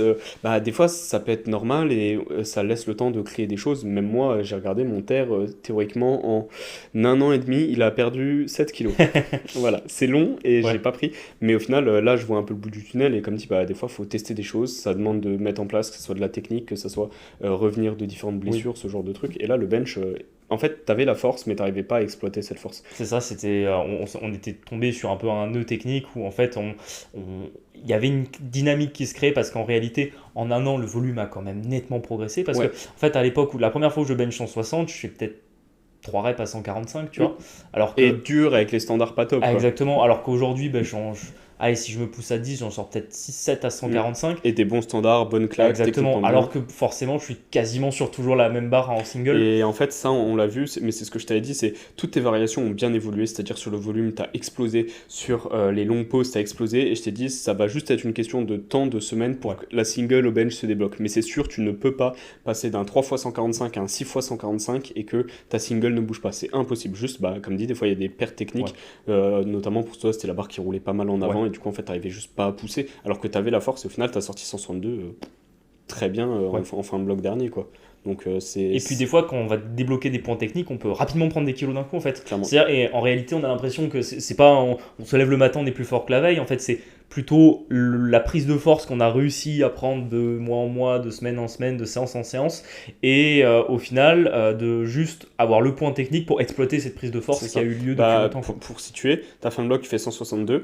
Oui. La semaine d'avant, t'échec 2 fois 160. Oui. Bah, t'échec 2 singles à 160. Oui. Et du coup, sur ta fin de bloc, t'étais parti pour 160, tu fais une 160 qui vole. Genre Ouais. vraiment une 160 qui est RPE 7, 8. Ouais. Et derrière, tu mets 162 qui bouge bien. Et encore, il y a eu un petit défaut technique, ce qui fait Oui. qu'il était un peu plus Alors, dur. pu Mais... bouger mieux que Et prévu. derrière, bah, avant ça, t'as quand même fait un plus 10 au squat et t'as fait un plus 5 au terre après. Ouais, un plus. Et t'avais de la marge. Et ça aussi, c'est super important, mais c'est pas utile tout le temps de se pousser à 10. Si t'arrives à sortir des PR RPE 7, 8, c'est incroyable, Ouais. vraiment. Parce que du coup, t'as encore de la marge, t'as pas de fatigue accumulée, Oui. t'as déjà PR, t'en as encore sous le pied, même mentalement. Oui. Plutôt que s'envoyer une barre avec 5 kg de plus et RPE 10 et tu sais que t'as pas 1 gramme de plus, se dire, ok, bah là j'ai peut-être encore 5, 7, 10 kilos si je suis bien. C'est important et même au niveau mental, c'est plus facile pour se projeter, je trouve. Bah, il y a 2 points, effectivement, comme tu dis, c'est plus facile de se projeter parce qu'on sait que si jamais on a encore une semaine de bloc derrière, on sait qu'on peut facilement rajouter quelques kilos, même si tant pis, peut-être le RPE montre un petit peu, Ouais. mais en fait, si on est déjà à 10, on se dit putain, semaine pro, ça va être compliqué, Ouais, et en fait, juste de refaire la même et chose t'es ou obligé de progresser. t'es obligé de redeload, t'es obligé de Ouais. redescendre en termes de stress, et après, bah, c'est ce qu'on disait, créer de la dynamique. C'est important et un enchaînement Oui. de bonnes dynamiques sur un bloc, c'est ce qu'on appelle un momentum. tout Complètement, simplement. et je pense qu'il y a le deuxième point, c'est d'arriver en fait à, encore une fois, quand on dit cette idée d'entraînement, de régularité, etc., de garder toujours les conditions les plus proches possibles de séance en séance, du style, je sais pas si vraiment aujourd'hui mon squat il bouge un RPE de moins que prévu. Je vais pas faire une série de plus, tant pis, je reste là-dessus, c'est très bien. Tu vois, et moi aussi j'ai mis longtemps à le comprendre, parce qu'au final tu vas te rajouter une série qui va probablement bouger plus dur que ce que tu le penses, parce qu'en fait la série avant tu étais peut-être très bien techniquement, tu seras peut-être moins bien la série d'après. C'est ça, peut-être Tu vas moins te de rajouter hype, une moins d'envie. série T'as de la qui n'était pas fatigue prévue aussi dans la accumulée. prog du coup, même si effectivement tu as des RPE indicatifs, mais bon, tu dois faire peut-être un ramp-up. Ton ramp-up qui bouge tout un RPE de moins, tant mieux, c'est-à-dire que semaine prochaine tu mettras plus lourd. Mais il faut pas se dire non, ça veut dire que je rajoute une série à Si l'instant vraiment T. t'es sur ta dernière semaine, que ça bouge bien et que t'es en Oui, mode qu'il y a bon, un PR à bah aller go. chercher, tu vois. pourquoi pas. Après, encore une fois, ça se discute avec le coach. Certains Ouais. coachs vont dire bon, bah non, vas-y, go, fais ta série en plus, Ouais. parce que là tu t'es touché vraiment. Ouais. Et d'autres qui vont être en mode ok, c'est très bien, t'as mis 10 Ouais. de plus que la semaine dernière, ça bouge plus facilement, let's go, et on est sur un bon Ouais. élan. Et un momentum, c'est vraiment, c'est chaque séance t'enchaînes et t'es en mode putain, je mets plus lourd que la semaine dernière, ça bouge tout aussi facilement ou encore plus. Ouais. Techniquement, je suis bien. Et le momentum, comme on en discutait, ça peut être un momentum en termes de charge, ça peut être un momentum en termes techniques aussi. Plus tu avances dans ton bloc et mieux tu vas être techniquement. Plus tu vas te sentir à l'aise ou tu vas comprendre ton pattern, tu vas pouvoir le réutiliser. Ça peut être aussi un momentum en termes de hype.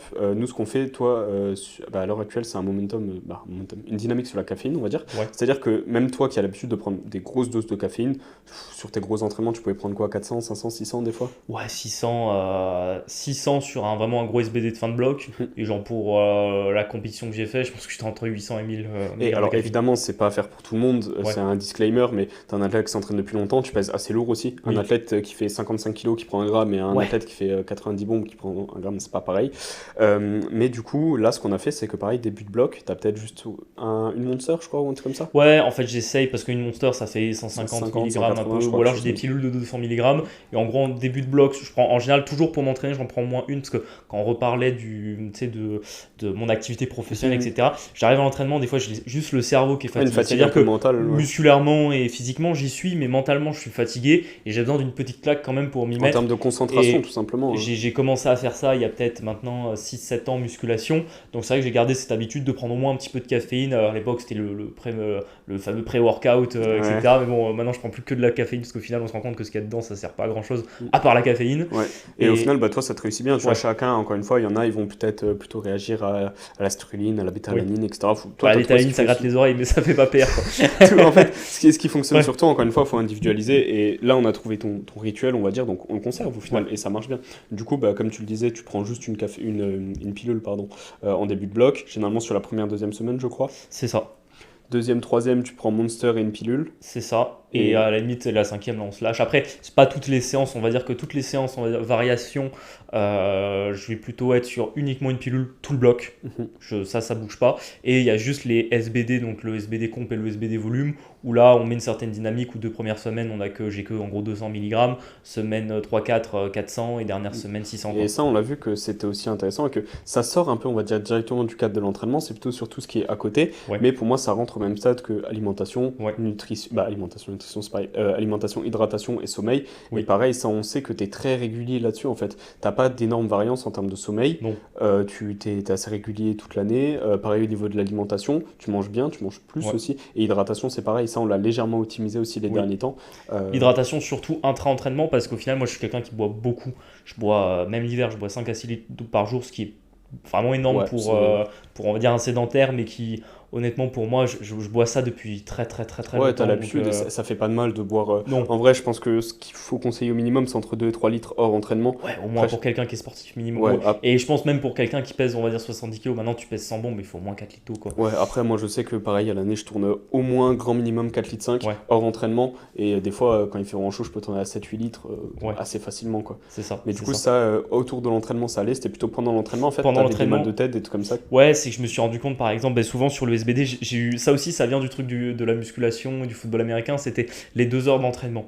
Ça a été très compliqué pour moi de les dépasser, et quand tu fais un gros SBD, tu peux arriver à 3 heures. 3 heures et demie d'entraînement, Mm. et en fait il faut être capable d'être encore performant au bout de ces 3 heures là parce que ta compétition elle dure 4 heures, Même si t'as donc des gros temps de repos, même ouais, mentalement, c'est éprouvant d'être 4 heures dans une séance. Compétition, c'est pareil, ouais, tu le disais, des fois ça peut durer 3 4 5 heures, 6 ouais. heures, certaines comptes, c'est un peu mal organisé, que ça traîne, etc. Exactement. Donc en fait, il faut avoir cette capacité-là et j'ai vraiment eu du mal au début, c'est-à-dire que tu me faisais faire peu importe squat bench, terre bench, squat terre, j'étais très bien. Tu m'as rajouté le troisième mouvement, enfin à nouveau se réchauffer, sa montante, etc. Et à chaque fois, à la fin, je commençais à avoir quelques maux de tête. Alors on a exploré plusieurs trucs. D'abord, on a pensé que c'était de l'hypoglycémie, tu vois. Mm.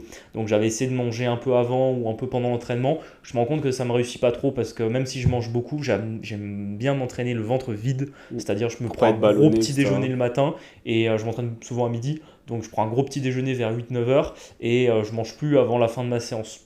J'ai pris l'habitude d'être comme ça me va bien. Et on s'est rendu compte que même avec une glycémie un peu plus élevée pendant l'entraînement, ça me rajoutait pas de perf. Au contraire, ça pouvait me faire des petits relents, etc. T'arrivais un peu Avec le moins à brace, bracing, etc. c'est ça. Ouais. Donc c'est récemment que je me suis dit, et si c'était simplement de l'hydratation, mais pas de la quantité d'eau que je bois, mais juste du sodium en fait, parce que si tu transpires beaucoup, tu urines beaucoup, bah, à la fin, tu as moins de sodium dans le corps et Pour tu ceux as qui pas ne le savent récupéré. pas, en gros, les minéraux, ils vont aider à justement cette rétention d'eau. C'est pour ça qu'en mange très salé, il y a de la rétention Ouais, d'eau. Et inversement, si vous avez aucune quantité de minéraux, que ce soit sodium, potassium, magnésium, de souvenir, c'est ça. dans votre corps, en fait, vous allez juste être déshydraté totalement. Donc c'est important de gérer son apport en eau, mais c'est aussi important de gérer son apport en minéraux. C'est pour ça qu'on consomme typiquement des électrolytes. Ouais, Et d'autant plus en été, nous on est dans le sud, il fait chaud, tu transpires ouais. vite. C'est des facteurs qui font que ouais, t'arrives, la séance dure longtemps, ouais, t'as faim, t'as mal au crâne, alors que tu bois et tu comprends pas forcément Exactement. pourquoi. Et en fait, récemment, on a trouvé que c'était justement ça qui me faisait que je me sentais pas très bien, que j'avais mal à la tête à la fin, c'était la déshydratation, et que juste en prenant un peu d'électrolyte au milieu du SBD, bah, en fait, j'arrivais à la fin et Et t'étais limite, frais, je limite. me sentais frais et pas du tout fatigué, comme quoi on voit que des trucs aussi bêtes que de l'hydratation, alors que pourtant, on va dire que c'est plutôt quelque chose que je négligeais pas à mon niveau, mais que si on arrive à faire mieux dessus, ça peut tout de suite faire une grosse différence Et sur son ça, entraînement, j'ai quoi. l'impression que je le dis à chaque podcast, mais c'est intéressant. Il y a beaucoup de gens qui mettent tout leur investissement juste dans l'entraînement. En mode, quand ils font leur série, quand Ouais, ils font leur séance, c'est très bien, il faut le faire, mais qui négligent tous les à côté, qui mangent mal, qui mangent super transformé, qui ne dorment pas, qui s'hydratent pas, etc. Et en fait, du coup, bah, forcément, les performances sont impactées parce que c'est un ensemble, comme on l'a dit, c'est pas que l'entraînement. Pour un athlète débutant, à la limite, les premières semaines, les premiers mois, bon, si juste tu t'entraînes bien et que tu gardes ton rythme habituel, tu vas progresser. Mais au bout d'un certain moment, quand il faut aller chercher des paliers supplémentaires, c'est important de maximiser un peu tout ce qu'on peut oui, maximiser. Il y a toujours des facteurs qu'on pourra pas améliorer. oui. Mais bah, typiquement, ça c'est un truc que tu as bien mis en place et que tu Complètement. conserves Bah, actuellement. après, ça devient un peu populaire sur Internet, pas que dans le milieu du sport. Ils appellent ça un peu le biohacking. Bon, j'aime pas trop ce mot, mais c'est de se rendre compte qu'on est plus performant en maîtrisant son alimentation, son hydratation et son sommeil. Et bah, forcément, quand on parlait en début d'épisode du fait que bah, j'avais une vie qui était très très très chargé. Le fait de bien dormir, bien manger, d'être bien hydraté, ça me permet d'être effectivement efficient sur l'entraînement et efficient aussi à côté. Mm. Et on peut toujours arriver à faire mieux. Par exemple, je me suis forcé à me coucher quand même un poil plus tôt qu'avant parce que je me couchais facilement à 1h et demie. Le souci, c'est que je me lève à dire 7h, 7-8h le matin. Donc des fois, ça faisait, même si je dors pas beaucoup, ça faisait un peu court. Je me suis quand même rendu compte que voilà, en me couchant avant 1h du matin, Ouais, une petite demi-heure, 1 heure en plus, voilà, ça peut pour faire la l'entraînement, différence, quoi. c'était Et quand même encore une mieux. fois, tu es très régulier là-dessus, tu vois. Ouais, On en parlait dans le fait d'être un athlète proactif, bah, ça tu l'as compris et tu arrives ouais, à le mettre en place. C'est pas que bah, je sais que c'est bien mais je le fais pas, c'est je le fais aussi et bah, forcément tu sens les impacts, tu complètement. vois. Si une fois, genre typiquement, si tu manges pas bien, si tu dors pas bien ou si tu t'hydrates pas, tout de suite tu vas le sentir sur ta Ah ouais, séance. Et ça, bah, forcément, c'est pas top. Après, tout ce qui est dans le même aspect, on va dire, mais là, ça va être plutôt intra-séance, ça va être tout ce qui est échauffement, mobilité et bah, ouais. récupération, on vient d'en parler. À quel point est-ce que c'est important pour toi et à quel point est-ce que tu sens que ça t'aide dans tes performances? Le fait de savoir bien t'échauffer, le fait de savoir adapter en fonction de tes Ouais. soucis, plus ou moins à chaque séance. Bah ça, c'est encore un truc que j'ai gardé de la prépa physique et du football américain, c'est qu'on s'échauffait beaucoup et on avait toujours des grosses routines d'échauffement cardio, d'échauffement articulaire, de mobilité. Ça, je l'ai gardé, on va dire, toujours en musculation. Mais c'est vrai que depuis que j'ai commencé à la F1, on a plus facilement quand même des douleurs articulaires parce que Les on va contraintes sont souvent plus importantes au les final contraintes sont aussi. plus importantes, on va chercher parfois la limite de la mobilité. Par exemple, on parlait du squat. Moi, c'est compliqué d'aller chercher de l'amplitude. Ça me met dans on va dire, une mobilité qui est, je pense pas qui est supérieure à ce que je peux faire, mais qui est limite par rapport à ce que je peux faire. Donc, en fait, je vais être plus sollicité les tendons, les insertions des ligaments et compagnie. Et l'échauffement, ça permet justement d'éviter les douleurs, De se voire préparer à ça, de prévenir les blessures aussi, tout de prévenir simplement. les blessures et voir quand tu arrives et que tu as un petit peu mal, comme ça arrive souvent, je peux avoir un psoas qui tire ou quoi, de l'effacer pendant l'échauffement et en tout cas sur sa chauffe, sur cet upset, de pas avoir mal. Ouais, ça te Alors gêne qu'on. pas et t'y penses Ouais, plus, alors que quand t'arrives, t'es en mode, ouah, j'ai un peu ouais, mal ça partout. tire, je vais avoir de l'appréhension parce que forcément, si on t'a un peu mal aux hanches quand t'es en bas de ton squat, t'es pas bien, tu vois. Mm. Non, mais Donc, c'est ça, hein. Et en termes de confiance sur le mouvement, bah ouais. forcément, c'est pas top. Voir, ça peut modifier ton pattern. Tu vois, Mm. il y a eu un bloc qu'on a fait il y a quelques mois où les perfs au squat étaient pas nuls, mais l'amplitude était complètement à revoir parce qu'en fait j'avais tellement mal au niveau des hanches que j'arrivais pas à descendre. Et même si tu voulais, si Ouais, tu vraiment, limite, à 70 kilos, tu pouvais pas descendre, ouais, alors c'est que, ça, à comme on l'a 70 dit, kilos, j'étais déjà pas la def. tu squattes 2,50, donc Ouais, 70, théoriquement, tu peux être cul par terre, ouais. t'arriveras à monter, il n'y aura pas de stress, mais mécaniquement parlant, Ouais. t'arrivais pas. Et même, tu vois, je commence toujours mon échauffement par des squats poids du corps. Et même au squat poids du corps, j'arrivais pas à être à la def. Donc, Et là, on l'a re-eu un peu récemment. C'était, je ouais, crois, début de bloc dernier ou il y a 2 blocs, je sais plus. Mais t'avais des grosses tensions psoas et ouais. TFL, non? De souvenir? Psoas. Psoas. Et j'ai réussi en fait à trouver maintenant deux trois exos que je fais pendant mon échauffement qui m'ont de un permis à mieux échauffer les psoas du coup pour avoir moins mal dans l'entraînement et je pense également pour les renforcer parce que je pense que quand on a une douleur faut toujours se demander pourquoi. C'est soit on n'a pas assez de mobilité, soit on a peut-être un muscle qui est pas assez fort parce que typiquement quand on parle des TFL, des psoas, c'est des petits muscles qui Qui sont pas grossissent souvent pas exploités au beaucoup final, hein. et qui vont en général être exploités sur quelques centimètres de notre mouvement.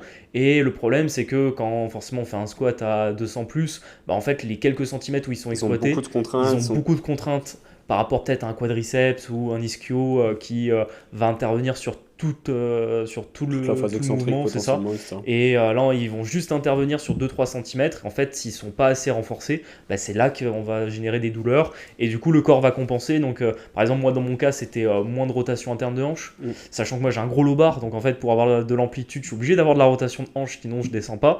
Et effectivement, je pouvais plus avoir de rotation de hanche. Du coup, je pouvais pas descendre. Et il a T'étais fallu, du bloqué. coup, mettre un exercice qui m'a la rétabli, quoi. Et même un truc tout con, mais du coup, ça peut entraîner des compensations. Par exemple, tu as dû squatter plus en genou, donc tu peux Oui. potentiellement avoir des tensions, bah, typiquement au niveau du tendon rotulien ou ce Et genre j'avais de choses. effectivement, tout ça, je t'avais dit à un moment donné que j'avais. Alors que, honnêtement, je touche du bois, mais j'ai des genoux qui posent pas trop soucis. Et pour autant, le fait de mettre beaucoup de stress dessus, Ouais, et il t'es pas commence à habitué à tirer un peu, squatter quoi. 13 en genou, tu Ouais, vois, comme on l'a dit, tu as un gros low bar, t'es clairement pas sur du high bar, ben, tu peux entraîner du stress à ce ouais, niveau-là, ou alors bah, ton placement de barre peut être un peu différent. ouais, En fait, tout ça, ça entraîne plein de compensations, donc des fois, il faut juste trouver la cause du ouais. problème. Comme on l'a dit, soit une atrophie musculaire, soit un défaut de mobilité, soit un peu des deux, soit des tensions, ça peut être des Soit de passer contractures. d'échauffement aussi. Tu vois, on peut. Simplement. Ouais, Et là, on voit que juste avec un échauffement, au final, on n'a rien changé d'autre. Tu as fait 1 ou 2 séances chez le kiné, mais c'était surtout pour voir d'où ça venait ouais, et comprendre le problème. Juste l'échauffement t'a permis de modifier et de revenir là très bien. complètement. Là, tu touches du bois, à l'heure actuelle, t'as quasiment plus rien. Ou Ouais, faut que tu l'échauffes, c'est mais ça. Sinon, c'est RS, quoi. Et puis par exemple, pour en parler d'échauffement, j'ai même profité de l'échauffement, il me fait presque, on va dire, un renfort dessus, c'est-à-dire que j'ai un exercice avec l'élastique où je viens travailler mon Mm. psoas sur justement sa fonction qui est plus ou moins de lever, enfin quand vous avez la jambe, je ne rappelle le terme technique, mais Oui. quand tu as la jambe derrière le corps, de le ramener devant Mm. et qu'on ne travaille pas en musculation, qu'on ne travaille pas en Bah, en force gros, faire une athlétique. montée de genoux, t'en fais en prépa physique et c'est Ah, tout, tu vois. exactement. Et c'est intéressant parce que, bah, en fait, comme dit, là, dans le rôle d'un athlète proactif, tu as compris ça. Alors Ouais. là, c'est un niveau qui est quand même assez poussé, parce qu'on l'a dit, tu as des grosses bases en Ouais. anat, en bioméca, tu arrives à comprendre les choses, etc. Évidemment, on ne demande pas à tous les athlètes d'être à ce niveau-là, mais on voit que bah, là, tu as réussi à l'adapter très vite. En Ouais. plus, je crois que quand tu t'étais fait mal, c'était sur une semaine où je n'étais pas forcément là, et je crois que tu avais réussi à adapter assez vite au final, en discutant un peu à droite, à gauche aussi, pour Ouais, trouver les justement, exercices, c'est etc. l'avantage aussi de qu'on s'entraîne avec beaucoup de gens sérieux, c'est que on discute entre nous, quand il y en a un, il y a une petite douleur, il demande à un autre, et des fois, en fait, t'as peut-être mal parce que tu n'y as pas pensé, le gars à côté, il a eu exactement le même problème que toi il y a un mois, et du coup, il te file un Mm. tips. Et ben, il y a quand même pas mal de coachs à la Ouais, salle. Il y a des athlètes qui ont un niveau assez avancé ouais, et tout le monde a déjà eu un peu, on va dire, tout le panel des ouais, blessures possibles, hein. Je veux dire que ce soit les épaules, le dos, les ouais, hanches. Donc en gros, il y a toujours plus ou moins quelqu'un qui a eu le même souci et qui arrive à réguler. Et ça, c'est ben, encore un bon avantage d'être dans un environnement de travail sain et qui te permet de progresser. C'est un truc qui est complètement. indirect, mais qui sert au final beaucoup quand même.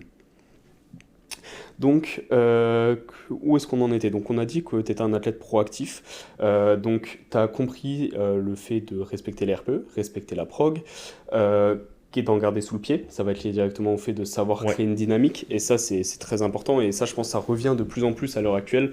Il y a de plus en plus de coachs, on va dire, qui font le focus dessus. Mais oui, sachez, en parlant des athlètes, créer une dynamique et s'en garder sous le pied, c'est pas forcément une mauvaise chose. On n'est pas obligé de oui. push tout le temps des singles à 10. La force, c'est pas ça. C'est pas faire une single à 10 à chaque séance et on espère progresser comme ça. Et ça demande des fois, bah, forcément, Ouais.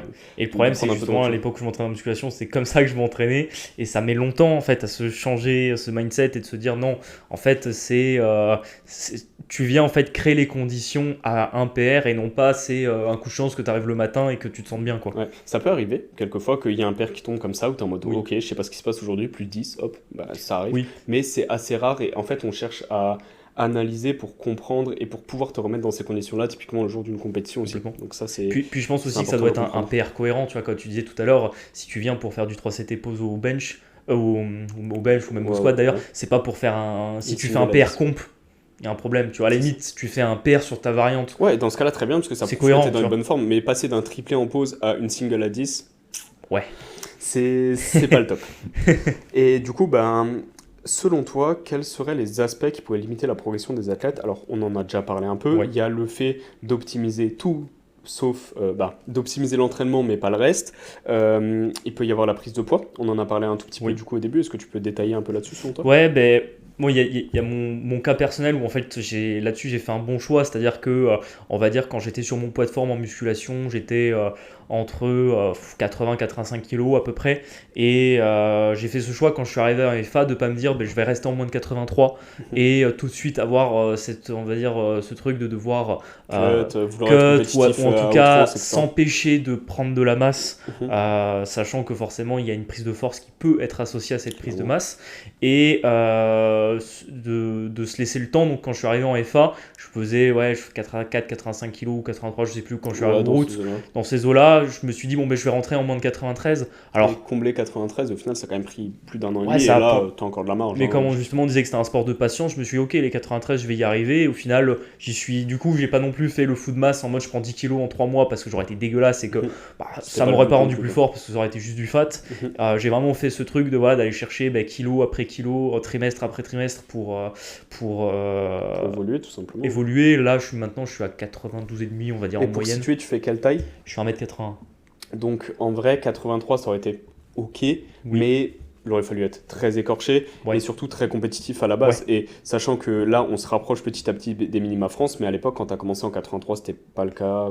Je pense pas, hein. Non, j'étais même sur les minima open, non, j'étais à 100 kilos. En fait, surtout que les minima 93, 83, ils sont pas très éloignés. Il y a plutôt un gap entre 74 et Mm. 83. Donc pour 20 kilos de total, valait mieux que je prenne 10 10 kilos kilos de poids de corps, de et poids au de corps, final, quoi. bah, ça a apporté ses fruits. À l'heure actuelle, tu es un 93 qui est à peine comblé, on va dire. Ouais, On peut évidemment essayer d'aller chercher 94, 95, 96. Et encore une fois, comme tu l'as dit, t'as pris ton temps, t'as mangé Ouais. bien aussi. C'est pas t'as pris 10 kilos et juste Ouais. t'es allé au fast-food et tu tournes là, je sais pas, 3000, 4000, 4000, je pense, cales par Ouais. jour. Mais tu manges bien. C'est ça. Genre, et t'es pas clean toute la semaine et c'est normal. Mais je veux dire, tu prends du poids comme il faut, t'as de l'énergie pour tes entraînements, t'arrives à bien gérer ça pour ta récupération, pour avoir de la forme, etc. Ouais. Donc c'est le principal au Et tu vois, final. ça, on parlait encore une fois de la régularité. Après, je sais que sur la bouffe, ça, tout le monde peut pas le faire, mais je sais que j'ai une assez grosse régularité sur la bouffe. Parce que bon, je dis souvent en rigolant, plat de Doberman, mais bon, bien sûr, quand je mange un truc bon, ça me fait plaisir. Mais honnêtement, je peux manger quasiment la même chose tous les jours, ça me gêne pas. Et surtout, on est Donc, là pour manger pour les apports au final. Bon, après, il exactement. faut savoir un minimum cuisiner, les épices, tout Ouais. ça, mais genre juste avoir un plat qui est tout le temps beau, Mais on tu s'en vois, fiche un peu. au-delà de ça, je pense qu'il y a. Bon, ça fait un peu une aparté sur le podcast, mais je pense que la relation que les gens ont avec la bouffe, je pense que dans 95% des cas, elle est pas bonne. Et tout le monde a la relation nourriture-plaisir. Mm. Et le jour où tu arrives à déconnecter ce truc de nourriture-plaisir et juste nourriture-fonction, en fait, tu te rends compte que tu peux manger du riz, du poulet tous les jours. Alors, c'est encore une fois, riz poulet, c'est pas forcément le meilleur en termes d'apport, mais C'est classique, mais c'est le classique. Mais je veux dire, tu peux manger ultra sainement et pas forcément des trucs qui vont toujours être transformés, gras, avec un goût qui va être super forcément. prononcé, super additif, etc. Exactement, et surtout se déconnecter de l'addiction au sucre, parce qu'aujourd'hui, je pense que notre génération, enfin même nos parents ou nos grands-parents, enfin tout le monde est addict au sucre, Oui. et quand tu arrives à déconnecter ce fil-là, bah, tu peux là encore pousser encore un peu mieux dans ta pratique, dans ta régularité C'est alimentaire, important, je en pense. mangeant des trucs qui sont mieux pour ton corps et qui ne seront pas forcément tes plats Mais qui préférés. sont, Quoi. on va dire, moins plaisir selon la société. C'est Encore une ça. fois, tu vois, genre l'exemple de tu vas manger un burger transformé de chez McDo où Ouais. tu fais ton burger toi-même, ça se trouve tu vas encore plus kiffer ton burger, mais juste ouais, il faut mettre la main un peu à la pâte, faut C'est accepter ça. le fait qu'il faut cuisiner un peu, et en vrai je pense que quand tu sais à minima cuisiner, on parle pas non plus d'être un chef Oui. étoilé, mais tu sais à minima cuisiner, tu peux te faire vraiment kiffer en faisant tes plats Complètement. toi-même, et tu t'aperçois que tu sais ce que tu manges, Ouais. tu arrives à réguler plus facilement tes apports, alors évidemment tout le monde ne contrôle pas ses cales, Ouais. ses macros, là on est dans une forme d'optimisation, mais juste simplement avoir une meilleure relation à la nourriture, et pas visualiser toujours le plaisir de la nourriture par des trucs super transformés. Complètement. Et ça, même manger dans un vrai resto, des fois, plutôt qu'un fast-food. Puis même, tu as souvent le truc de bien manger associé à cher, mais au final, quand tu vois souvent que. Moi, j'ai des potes qui sont pas sportifs, mais qui dépensent des centaines d'euros par mois dans Uber Eats, tu vois. Au final, À l'heure ils actuelle, ça mangeraient revient. comme des princes des super bons produits, mais il faudrait les cuisiner. Donc, Et à l'heure actuelle, ça revient limite plus cher, certains fast-food, quand tu vois Ouais. que. Bah, surtout bah, on est quand même des relativement gros mangeurs. Je Ouais. pense, toi, si tu dois aller au McDo, être bien calé, t'en as genre pour 30-40 balles. ouais, bah tu vois, j'ai testé Steak and Shake il y a genre 2 semaines. Mhm. Je connaissais pas. Et heureusement que, en fait, c'est tombé un jour où en fait, j'avais fini mon SBD tard, donc j'ai mangé à 16h30. Mhm. Donc j'ai mangé mon Steak and Shake à 20h, sans que j'avais pris une collation entre les deux. Et du coup, j'ai pris un menu classique. Et ça va, j'avais pas trop faim à la fin, tu vois. Ouais. Mais je me suis dit, j'aurais pris mon repas à midi, j'aurais mangé à Et t'en as 20h. pourquoi pour une vingtaine de balles à peu près, Ouais, je j'en pense. ai pour 18 euros. Et je me dis, ok, donc ça veut dire que si j'ai très faim, il me faut 30 balles pour être rassasié dans leur truc. Alors quoi. qu'en vrai, 30 balles, si t'achètes toi tes produits, t'es royal. Ah, tu tu peux manges te 3 prendre jours, quoi. tu peux prendre vraiment un bon steak si tu veux te faire un Ouais. repas sur 30 balles.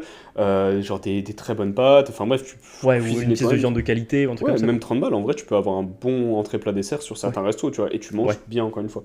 Donc les fast-food, maintenant, ça a un peu changé aussi. Avant, c'était pas cher, très rapide. Maintenant, c'est juste Ouais. rapide et Ouais, très cher, au final. Donc c'est aussi important de comprendre que cuisinez vous-même, faites les choses vous-même. complètement. Ça prend un peu plus de temps, mais comme dit, une fois que tu as ce déclic-là, je Ouais. pense que ça va mieux et tu vas dans le bon Ouais. sens au final. Et que vraiment, cette relation à la nourriture, elle peut être malsaine dans plusieurs points. Tu vois, as ceux qui veulent absolument toujours perdre du poids, ou ceux qui ont peur de prendre du poids, ou à l'inverse, ceux qui veulent toujours manger des trucs très transformés, etc. Je pense vraiment qu'il faut ça, encore une fois, hein, mais même, je dirais, à côté du sport, juste si on veut être en meilleure Ouais, santé. dans la vie de tous les jours, tout simplement. C'est arriver à avoir une relation plus saine avec la bouffe et se rendre compte qu'en fait nos arrière-grands-parents ils mangeaient que de la viande et des légumes quoi, parce qu'à l'époque McDo Et ça n'existait pour pas, autant, quoi. Alors, ils n'étaient pas peut-être dans la Ouais. meilleure santé possible, mais Non, à l'heure actuelle, surtout en France, je veux dire, on est quand même dans un pays où on peut manger bien, Ouais. et il faut juste mettre un peu plus la main à la pâte. Donc, limiter sa prise de masse musculaire au départ, surtout chez un débutant. Toi, c'est Ouais. encore un peu différent, et pour autant, tu vois, tu as 10 ans de pratique, et tu as encore créé de la masse Encore, ouais. musculaire. Alors que, bon, on sait que plus on avance dans les années en termes de pratique, et plus c'est dur de Plus créer de c'est la masse compliqué. musculaire. Donc, pour un débutant, c'est clairement le truc qu'il faut faire, c'est accepter de manger, ouais. mais pas à outrance non plus. C'est ça. Faut- Et puis faut- même, je pense que là, tu as un autre. Ces deux points vont se rejoindre, c'est vouloir tout de suite être très compétitif en FA quand on est débutant, parce que en fait, c'est un sport qui a évolué assez vite. C'est-à-dire que tu arrivé il y a 3-4 ans, c'était normal que ta première année tu fasses les France. Maintenant, c'est quand même vachement plus dur dans enfin, en tout cas, quand tu arrives en Open, c'est quand même vachement. Ouais, bien Peut-être sûr. junior, sub-junior, c'est encore un peu différent. mais en tout cas maintenant en open, si tu arrives et que tu as les minima directs, ça veut dire déjà que tu es un très gros, Ouais, t'as un très bon niveau de base, très quoi. bon niveau de base. Et le truc, c'est que tu arrives, tu te dis, bon, si je veux être compétitif, il faut que je sois par exemple en moins de 74. Tu te dis, bon, je suis déjà à 75, 76 kilos, ça va être compliqué pour moi, alors qu'il vaut peut-être mieux aller se laisser prendre du poids. Et peut-être qu'au bout d'un moment, quand tu as commencé à faire des perfs, que tu as pris du muscle et que tu es à 80 kilos, tu te dis, bon, si maintenant j'essaie de garder les perfs que j'ai et de descendre petit à petit en poids pour retourner en moins de 74, là je serais très Ouais. compétitif. Mais que si tu te dis Mais tout de dès le suite, départ, c'est pas une bonne ouais, chose. Et en fait, ouais, c'est un sport qui est jeune, on s'entend. C'est un sport qui, de une, n'a pas des centaines d'années, mais oui, surtout qui explose depuis peu d'années parce que il y a de plus en plus de personnes qui en font, oui, donc de plus en plus de personnes fortes, donc les minima augmentent beaucoup. Et on voit toujours un peu ce truc à chaque fois qu'il y a un nouveau minima qui sort, les gens ils sont en mode putain, encore c'est 30 abusé. kilos, putain, j'aurais jamais fait. C'est ouais, c'est normal. Faut Ouais, pas oublier qu'un niveau national, c'est comme si tu dis bah je fais du foot, dans 2 ans je suis en Ligue 1. Non, c'est ouais, genre, c'est. faut remettre ce qui est en contexte. Un niveau national, lui, c'est bien parce que tout le monde connaît un peu quelqu'un qui est un athlète national ou international dans l'entourage, mais faut remettre les choses en contexte. C'est un niveau national, c'est réservé à une élite. Complètement. Normalement, il faut une dizaine de personnes par catégorie. Si on a plus, c'est que les minima sont encore trop bas. Ouais, Et c'est bien que le sport évolue comme ça parce que quand tu vas à l'international, on s'en fout de combien sont tes minima. C'est les meilleurs athlètes qui vont y aller, c'est les complètement. meilleurs athlètes qui vont se battre contre les autres meilleurs athlètes. Et ne pas avoir les minima France au bout de X années de pratique, ou même ne pas avoir les minima France tout court, c'est normal et c'est ok, et il n'y a pas mort d'homme là-dessus, Oui. quoi. Donc ouais, je pense que c'est surtout beaucoup de jeunes encore qui sont en mode Ouah, putain, les minima ils sont trop hauts, jamais je les aurai. Et que du coup, bah, je vais descendre dans la caté d'en dessous, ça sera plus facile, alors que c'est se tirer une balle dans le pied d'un point de vue progression musculaire, Ouais, quoi. c'est ça, et ça se trouve, ça va être encore pire. Et ouais, faut vraiment relativiser ça. Bah oui, vous aurez peut-être pas Ouais, les minima France, et c'est comme ça. Il n'y a pas mort d'homme. Faut voir ouais. aussi que ce que vous attendez de la pratique. Est-ce que c'est un plaisir, une passion, ou est-ce que c'est juste les minima et que ça, que ça, que ça. Donc, faut voir. Après, je suis clairement pas le meilleur exemple là-dessus, parce que bon, j'ai fait 66, 74, 66, 74. Après, tu l'as Mais tenté, tu vois, puis ça fait plus longtemps que tu t'entraînes aussi, tu vois ce que je veux oui, dire? après, je sais que pour ma première compétition, mais ça, du coup, c'est une erreur que j'ai fait. Ma toute première comp, j'ai fait un giga cut. Genre 2 semaines avant, j'étais à 73. J'ai tiré en 66 avec un sauna, genre de 1h30 le matin même. Et j'ai failli buller à ma première comp. Genre, j'ai crampé au bench, j'ai loupé ma première, j'ai loupé ma deuxième, j'ai passé la troisième in extremis parce que je savais pas gérer mon opener. Je l'ai mis Oui, à 5 kilos de mon max. Enfin, oui. bref, c'était. Et tu vois, ça aussi, ça c'est un truc que je pense qu'on a bien géré pour moi et que je pense que pour les débutants, il faut le faire, mais c'est la première comp, on se préoccupe pas du poids, Mm. tu vois. Qu'on soit pesé dans n'importe quelle catégorie, de toute façon, même si on se dit qu'on peut avoir des minima, en fait, il y a les standards, il y a le stress du jour J, il y C'est a ça, il y a est-ce que, beaucoup de facteurs. tu sais, parce que je pense que tu as quand même un peu deux écoles d'athlètes. Tu as les athlètes qui vont par exemple beaucoup performer à l'entraînement et qui le jour de la comp ont un peu plus de mal à Mhm. sortir les mêmes perfs, ou alors tu as l'inverse, tu as parfois les athlètes qui ont plutôt, sont toujours Qui un vont peu bien souples à réagir à l'entraînement la comp et avec la hype, ah, etc. exactement. Donc, avant de savoir un peu comment on réagit à la comp, si on est dans telle ou telle catégorie à ce niveau, puis est-ce que bah, notre préparation A bien a fonctionné, été est-ce bien que le fonctionnée, le taper taper était a marché, tu bien, vois. c'est ça. Rajoute pas la question du poids, de la pesée du cut dans l'histoire parce que. Il faut tester l'expérience que tu prends en compte, tu la prends nulle part ailleurs. Ouais, Et ouais, comme tu l'as dit, tu as le stress des arbitres, tu as le stress des standards, tu as le ouais, stress du temps, tu as le stress de l'adversité, tu pas de ouais, musique. En fait, tu as plein de trucs. Et se ouais, rajouter une contrainte en plus, ouah, c'est clairement pas le top. Alors oui, certains athlètes vont le faire. Et c'est comme ça. ouais. Mais je pense que dans l'idée, faire une première comp où juste tu vas et t'es en mode ok, je découvre le monde de la compétition et pas que ça me dégoûte et juste que je prenne plaisir le jour J, que j'arrive à concrétiser une partie de ce que j'ai fait à l'entraînement, c'est le plus important et pas tout de Complètement. suite être en mode ouah, minima, minima, minima et se détacher aussi un peu de ça, je pense que Ouais, c'est important. Parce que comme on le dit, il y a plein de mecs qui font du foot. Alors oui, tout le monde a quand il était jeune rêvé peut-être d'être joueur pro, mais objectivement, des mecs qui font du foot, il y en a plein qui se disent bon, bah, je sais que j'aurai jamais le niveau Ligue 1, Ligue oui. 2 et c'est ok, et je vais pas mourir, je vais jouer en district, je vais jouer en régional. Et je pense que la FA, vu que c'est un sport jeune, et comme dit que les personnes sont souvent en contact avec des gens qui ont les minima France ou qui ont un niveau Ouais, France, etc., se disent ah, mais tout le monde peut l'avoir, moi aussi je peux le faire. Oui et non. complètement. Encore une fois, faut se projeter au long terme. Peut-être dans 5-6 ans, tu pourras. Je crois que j'avais vu une stat, Rezus Olivares qui avait gagné Sheffield 2023. Je crois qu'il avait fait genre 6 ans ou 7 ans avant sa première sélection inter. Ah, je suis pas étonné parce qu'il y a eu pareil pour. Alors, j'ai oublié son nom, mais le champion moins de 120 anglais. Euh, Euh, Ah, c'est terrible, j'ai plus le nom. Top, non, pas dire de bêtises. Ah non, j'ai plus son blaze. Bref. Mais lui aussi, il a commencé la FA tard, je pense qu'il avait 27-28 ans, et là, il est champion du monde à 40. Hmm. Et c'est genre, encore une fois, je pense pas qu'à 27 ans, ils se disaient, ok, je vais être champion du monde demain. Ouais, Non, ça, faut se laisser le temps. Et encore une fois, c'est souvent la phrase un peu bateau, mais la FA, c'est clairement un marathon et c'est pas un sprint, hein. ouais, Si vous n'arrivez pas à vous projeter plus que 6 mois, bah, genre, se dire, ok, dans 6 mois, je ferai peut-être ça, ou dans un an, je ferai ça, et vous voulez que l'immédiat, Je pense que le Ouais. sport, objectivement, est pas forcément fait pour. Complètement, et puis je pense qu'il faut remettre le truc dans tous les sports, tu vois. Par exemple, demain tu veux faire de la MMA, tu te dis pas, bon, ben dans 6 mois je suis en pro, tu vois. Il Déjà, y a des mecs qui vont réussir à le faire parce qu'il y a toujours des oui, ovnis. il y a Tu toujours. vois, Oui, mais c'est peut-être le mec qui en fait il fait du jiu-jitsu depuis qu'il a 8 ans, tu vois. Donc au final, tu sais, c'est comme si, bah, je sais pas moi, t'as un mec en fait, il fait de l'haltérophilie depuis tout petit, et là il débarque en FA, forcément il a des grosses perfs parce qu'il squat, il bench, tu vois, il est bon deadlift quasiment, tu vois. Ouais, Donc mais c'est ça, il y a toujours les fois les exemples. Oui, mais lui, ça fait 6 mois, il fait de la force, il a les minima inter. Oui, mais lui, il y en a un parmi 10 000. ouais. Et bah, tout le monde n'est pas comme Ouais, et puis lui. Et c'est tant mieux, je veux dire, s'il l'est, C'est ça. mais Et faut puis pareil, pas est-ce que ce prendre ça mec-là comme va exemple. durer? Tu sais, des fois, t'as plein de Mm. mecs qui, comme ça, d'un coup, ils sortent, tu sais pas comment, le mec il pèse 60 kilos, il terre 3,50, puis bizarrement, tu le vois jamais au monde. Ouais. Parce qu'en fait, il s'est blessé 3 fois entre temps, ou il a pas.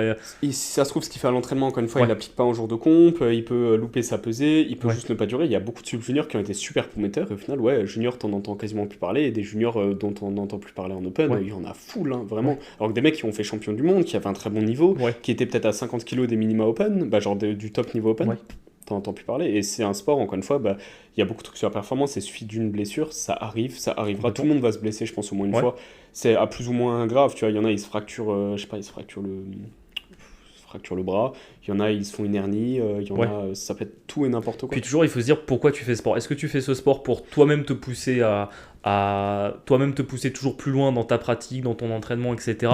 Auquel cas, ben, tu vois, tu as des trucs qui parfois à côté, si ton but c'est d'être vraiment de casser des limites pour toi à l'entraînement, ben, est-ce que ben, forcément faire beaucoup de compétition pour toi ça a du sens, ou est-ce qu'à l'inverse tu veux faire de la compétition parce que tu veux aller chercher des titres, mais auquel cas au final tu t'en fous un petit peu des perfs d'un tel ou d'un tel parce que tu arrives le jour de la comp, t'es peut-être annoncé 6-7ème sur la feuille, t'en as deux qui se blessent, trois qui bullent et t'es deuxième, tu vois. Ce qui est arrivé il y a pas très Ouais, longtemps dans ça une paraît catégorie en junior, tu ouais, vois. au championnat de France, typiquement, c'est ce qui s'est passé. Ouais, Encore une fois, tu sais jamais. Je pense que c'est important de, quand on fait ce sport, juste une fois se poser et se dire, ok, pourquoi est-ce que je fais ce sport? Est-ce que je veux être un champion du monde? Mais est-ce que je le veux réellement? Est-ce que je ouais, suis prêt à faire tous les sacrifices ouais, nécessaires pour pouvoir l'être? Est-ce que je veux juste participer aux France parce que c'est cool de se dire ouais, j'ai atteint un niveau national? Est-ce que je veux juste progresser et dépasser mes limites? Est-ce que je veux être plus fort que mon voisin? Et se remettre en mode, ok, bah, qu'est-ce que je veux et qu'est-ce que j'attends réellement de ce ouais. sport? Et aussi que ce que je suis prêt à faire pour y arriver. Tu vois, il y a des mecs, s'ils veulent dire, ouais, je veux être champion du monde, mais je veux m'entraîner une fois par semaine. Alors, oui, mais non. Ouais, non, c'est pas comme ça que ça marche. Ouais, c'est ça, tu vois. Et encore heureusement, tu vois, c'est. Sinon, ça serait beaucoup Ouais, trop. Ce serait n'importe quoi. Et ouais, faut des fois se remettre un peu en perspective que ce qu'on veut, que ce qu'on est prêt à faire. Est-ce que les deux corrèlent? Si oui, bah, on y ouais, va. Et sinon, bah, faut peut-être revoir soit un peu ses ouais, objectifs à la baisse, soit tout simplement juste s'investir davantage, tu vois. Donc, ça aussi, c'est un point, je pense, pour des débutants, réussir à ouais, comprendre réellement que ce que vous voulez de ce ouais, sport-là. Ça peut être un truc qui peut tout simplement favoriser votre progression aussi, se complètement. dire, ok, bah, je sais que je serai pas champion du monde, mais je vais juste prendre du plaisir à l'entraînement et je veux progresser, et c'est tout, tu vois. Et tu On- vois, quand on reparlait tout à l'heure de qu'est-ce qui vient limiter la pratique pour les débutants, moi ce que j'ai eu pendant longtemps et qui fait que je suis arrivé finalement entre guillemets tard en FA, parce que je pense que j'aurais pu commencer à la FA en junior quelques années plus tôt, c'était de se mettre des barrières mentales en mode, moi pendant longtemps je me suis dit je squatterai jamais 200, et je me suis dit si je squatte un jour 180 dans ma vie c'est le bout du monde, parce qu'en fait à l'époque je m'entraînais avec des gars qui étaient un peu plus âgés, qui étaient un peu de l'école des années 90-2000, déjà les power à l'époque c'était moins répandu, Mm. et Et c'était t'avais de l'équipé surtout à l'époque en surtout de plus. l'équiper, c'est ça. Et puis t'avais le truc de se dire le seul mec que tu connaissais autour de toi qui squattait 200, bah en fait il s'envoyait 1 gramme de testostérone par semaine, tu vois. Donc en fait tu te disais bah, si je m'envoie pas 1 gramme de testostérone je squatterai pas Ouais. 200. Et ça a été beaucoup mis. Genre, ben, la force, je pense, ça a permis de développer des trucs comme ça où tu vois, bah attends, le mec il pèse 60 kilos, il squatte 250 et t'es en mode ah, Ouais, ok. Donc théoriquement, c'est un humain comme moi. Si lui ouais, il le fait, pourquoi moi je peux pas le faire, tu vois? ouais, Et ça, je pense que c'est important, pareil, de relativiser ça à ce niveau-là et se dire, ouais, à l'époque, c'était les mecs par exemple, qui benchaient 180, ils faisaient 130 kills, ils étaient chargés jusqu'à l'os, et t'étais ouais. en mode putain, si je veux bench 180, non. À l'heure actuelle, il y a des mecs qui font littéralement 66 kills. Il bench Oui, c'est de 180. l'optimisation, oui, mais il a la force pour bench Ouais, 180 kills. Et arrêter de se mettre des barrières mentales et se dire, bah, je pense ce truc-là de dire, ok, cet humain, il fait mon poids, ça reste un humain, il arrive à faire ça, qu'importe ses leviers, qu'importe truc, je peux essayer de m'en rapprocher. Ça veut ouais. pas dire que tout le monde va squat 250, bench Non, 180, il y a des limites naturelles, mais ne pas se restreindre à, putain, j'arriverai jamais à faire ça. Genre sinon, jamais on dirait qu'un 74 peut squat 320, tu vois. Et à l'heure oui, actuelle, il le fait, tu vois, oui. genre, bah, Perkins notamment. Donc ouais, s'enlever ces barrières-là et juste être en mode il y a rien qui. Genre, il y a l'infini. Je peux aller, ça se Ouais, trouve, dans quelques années, il y a un 74 qui squattera 350. tu vois. Alors qu'il y a 10 ans, on était en mode Ouais. putain, un 74 qui squatte 300, impossible, tu vois. Et je pense que là, plus le Oui. temps avance et plus tu vois des perfs de Bah, fou, tu vois. je pense que c'est ce qui fait un peu tout à l'heure quand je disais que c'est un sport jeune, c'est qu'en ce moment, comme tu as un engouement, que tu as beaucoup de nouveaux athlètes qui rentrent dans le sport, en fait, tu as des minima, enfin, tu as des records pardon, qui sont battus en permanence dans toutes les fédés, dans toutes les catégories internationales, etc. Alors que tu as beaucoup de records. Si tu te remets 10 ans en arrière, les records, ils étaient atteints une année sur trois, tu vois. Mm. Ce qui veut dire qu'il y avait beaucoup moins de compétitivité. Et là, maintenant, des fois, bah, tu te rends compte au troisième terre, en fait, tu as 5 mecs qui tirent pour un nouveau record, quoi. Exactement. Et c'est trop bien parce que je pense que Bah ça prouve justement que là le ça sport met grandit, du... C'est etc. ça. Mais vraiment ce truc de... Ouais, peut-être que les perfs qu'à l'heure actuelle, on dit, ouais, bah, je dis une bêtise, mais un 120 qui squatte 5,50, on est en mode, jamais ça arrivera. Sauf que comme dit, il y a quelques années, bah, les mecs qui disaient, ouais, quelqu'un qui squatte 400, impossible. Tu vois, bon, peut-être pas 400, parce que 400, ça s'est quand même fait assez rapidement, on va dire. Ouais. Mais là, par exemple, à l'heure actuelle, je pense qu'il y a un 53 subjus qui atterre 2,35 et qui, entraînement, je crois, a passé 2,40, 2,50. Et t'es en mode, comment c'est possible? Tu vois, Ouais. il 5 fois poids de corps, Ouais. il est en sub-junior. Et ça se trouve, ouais, il va tirer 300, on va être en mode, ouais, bah, on l'avait dit, tu vois. Et il faut vraiment aussi remettre ça en contexte, c'est un sport qui évolue constamment. Là, je Oui. pense sur les 5 dernières années, j'aurais limite pas peur de dire qu'il y a eu plus d'explosion en termes de performance, en termes de pratiquants sur les 5 dernières années que depuis la création, tu vois. Ah, largement, mais c'est simple. Par exemple, tu regardes mes perfs aujourd'hui, je pense que je faisais un top 3 il y a 6-7 ans dans ma KT en open. Ouais, c'est possible. Je t'avoue que j'ai plus les trucs exacts. J'avais vu il y a pas longtemps les minima, il y a 10 piges en 74. Je crois que c'était une histoire comme 415. C'est 6,30 à l'heure actuelle en Ouais. junior. Ouais. Ouais. C'est Bah, zinzin. moi, j'ai regardé il y a pas longtemps parce que sur Instagram, je follow un gars qui fait de la FA depuis une petite dizaine d'années, qui a été, je crois, 2 fois champion de France en 2017 et 2019, un truc comme ça. Et ouais, il avait été champion de France avec 2,50 au terre, tu vois, en moins de 93 open. Et au niveau des autres mouvements, tu te sens ce qu'il avait ou pas? Squat, je pense qu'il devait avoir un 2,40 et il devait avoir un 170 au bench, un truc comme ça. À l'heure actuelle, ça gagnerait pas en 74. Non, ça pourrait. Ouais, à la limite, ça gagnerait en 74, tu vois. Ça ferait. Non, ça Non, ferait. mais je te parle pas de junior, je te parle d'open. Ouais, ok. Tu vois. Ouais, donc.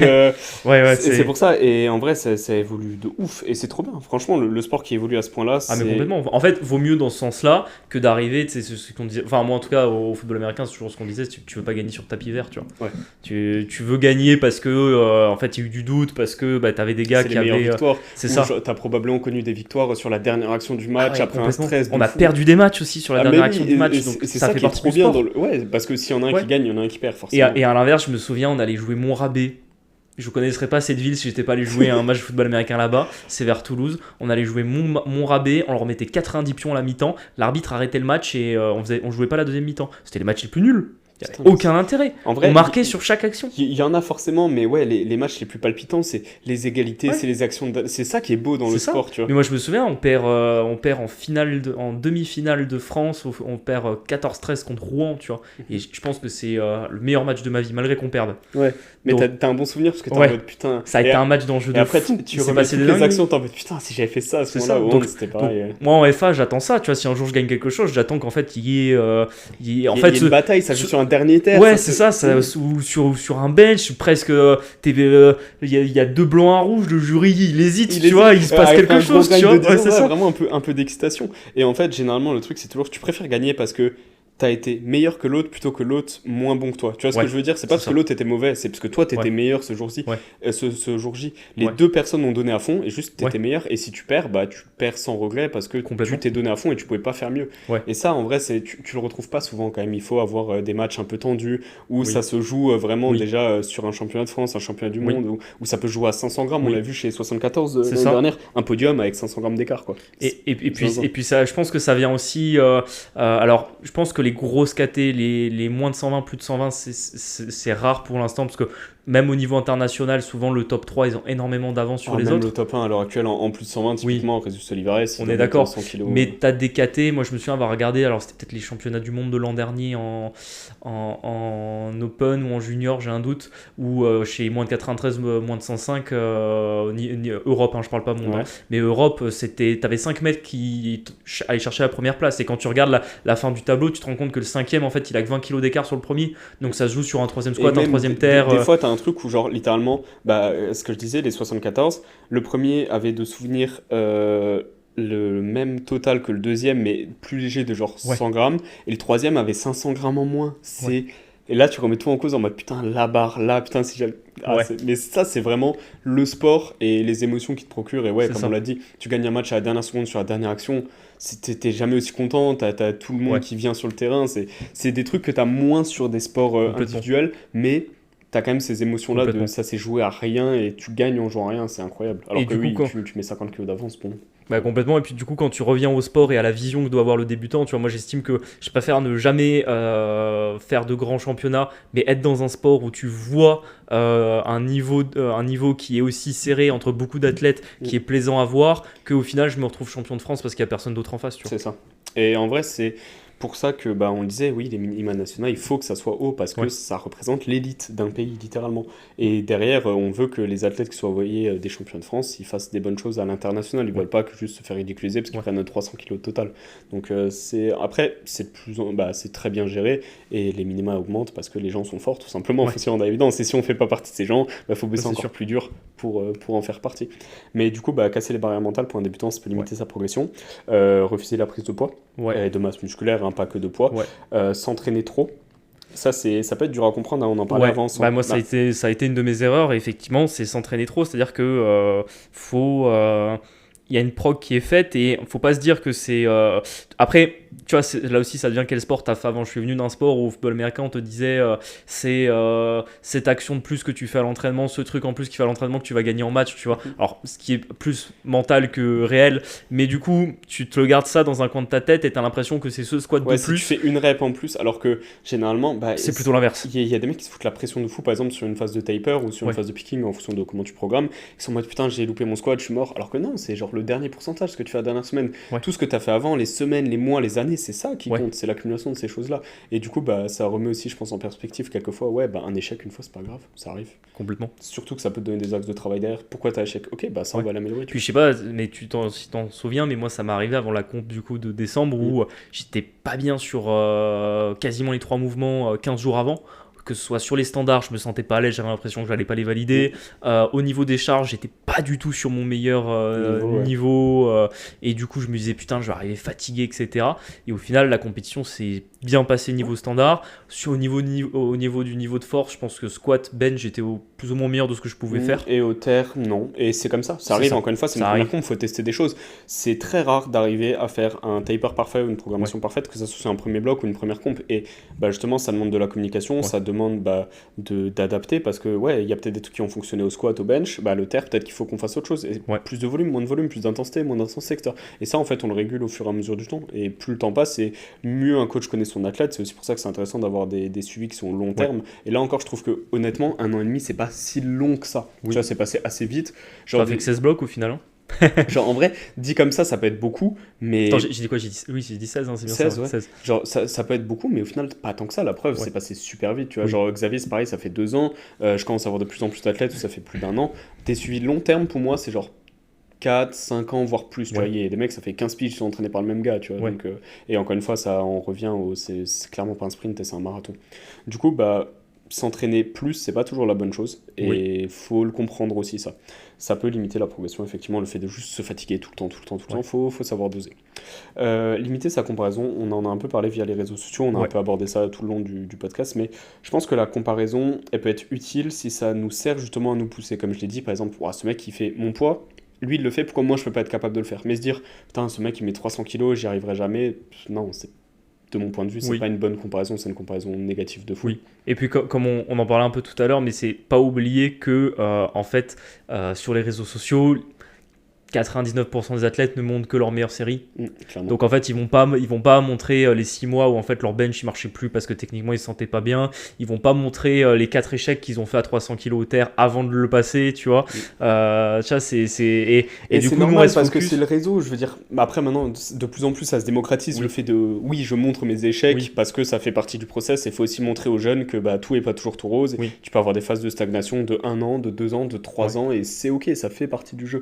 Mais ouais, généralement, les gens se concentrent que sur le positif et genre que sur les séries réussies, les grosses perfs. Et c'est normal, tout le monde fait un peu ça parce que c'est ce qui attire l'œil aussi. Ils mettent un échec, les gens ils vont pas être en mode waouh, trop bien, t'as échec, tu vois. Donc c'est les réseaux sociaux en eux-mêmes aussi.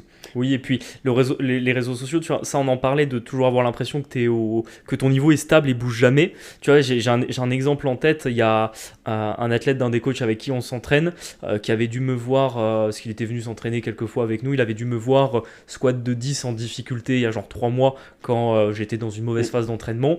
Et du coup, il m'a vu squat 2,50 sur Instagram il y a pas longtemps. Et quand il m'a revu, il m'a dit mais qu'est-ce qui s'est passé? T'en mangeais quoi entre temps? Et c'est-à-dire que pour lui, il avait du mal à comprendre comment j'avais fait pour prendre 40 kilos sur mon squat en 3 mois. Sauf qu'en fait, j'ai pas pris 40 kilos sur mon squat, j'ai récupéré 30 kilos et j'ai gagné 10. C'est ça, en fait, théoriquement, t'as pris 10 kilos sur ton squat en un an. Ouais. Mais forcément, tu compares là-dessus. C'est comme moi, je me souviens, avant la comp du crèche, j'ai échec 195, je crois, au terre. Et maintenant, ça va, je suis de retour sur du 2,20 plus, etc. Ouais. Mais j'ai échec en mode la barre ne décollait pas. Et pour autant, j'étais quasiment au même poids. Juste, il y a plein de facteurs, etc. qui font. Mais ça, d'ailleurs, on n'en a pas parlé, mais c'est intéressant de le noter. T'as eu une sorte de rechute, on va dire. Physique / mentale sur le début d'année, post-compétition, t'as eu du mal à revenir? Ouais, alors je pense pas que c'était lié à la compétition, parce qu'au contraire, après la compétition, j'étais très motivé, quoique fatigué, parce que je pense que c'est normal, c'est la première compétition, on avait mis beaucoup de momentum qui à un moment donné s'arrête, donc il fallait accepter, je pense, de repartir quelques semaines un peu plus tranquille. Ce qui s'est passé, c'est qu'en fait, j'ai eu un hiver extrêmement compliqué d'un point de vue maladie, j'étais malade tout l'hiver, et étant donné que j'ai beaucoup de choses à faire, beaucoup d'activités, que ce soit le sport ou mes activités professionnelles, j'ai pas fait ce que te disent le médecin quand tu chopes un gros rhume, crève, un truc comme ça, reposer. Je me suis pas reposé, j'ai mis la tête dedans, j'ai même pris, bon ça parce que j'ai de la famille dans le médical, mais j'ai même fait des entraînements sous cortisone parce que dans ma tête je me disais c'était mieux de faire l'entraînement sous cortisone que de pas le faire. Je pense qu'à y réfléchir, je pense que ça aurait été mieux de pas le faire.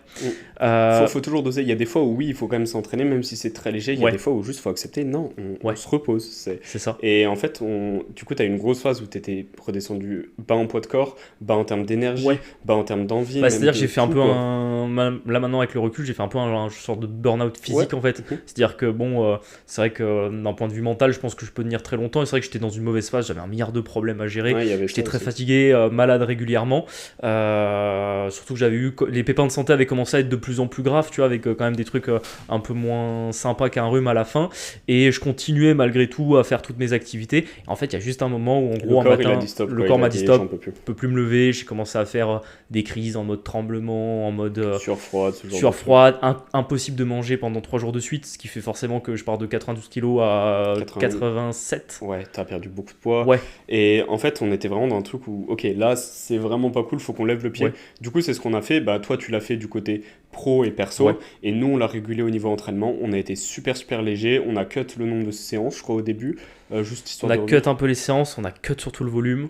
Et genre t'avais limite 2 ou 3 séries par séance, mais genre c'est ça. 6 quoi. C'est ça. Et honnêtement, j'étais tellement fatigué que c'était tout ce que j'étais capable de faire. Et je pense qu'on se rend pas compte si on l'a pas vécu, c'est-à-dire que parce que ça arrive à tout le monde d'être fatigué, tu dors mal, t'es fatigué, voilà, t'as un entraînement dur, mais être très fatigué plusieurs semaines de suite sans que ça revienne, c'est usant. C'est pas comme en fait c'est comme tu manges pas une journée, ok, t'auras faim. Par contre tu manges pas pendant 4, 5, 6 jours. Là, ça commence vraiment à taper et ça, c'est un truc qui commence à être ancré en fait. Et t'étais vraiment pas bien.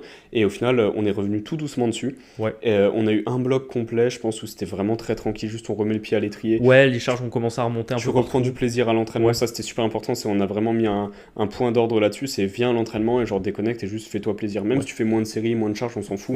Mais prends plaisir à l'entraînement. On a eu un bloc où on est très bien revenu.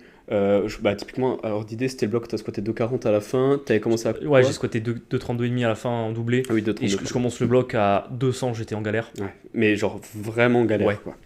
Et au final t'es revenu ultra bien sur la fin du bloc, c'était genre... Et c'est à dire que vraiment j'étais fatigué à un point que j'avais plus d'énergie.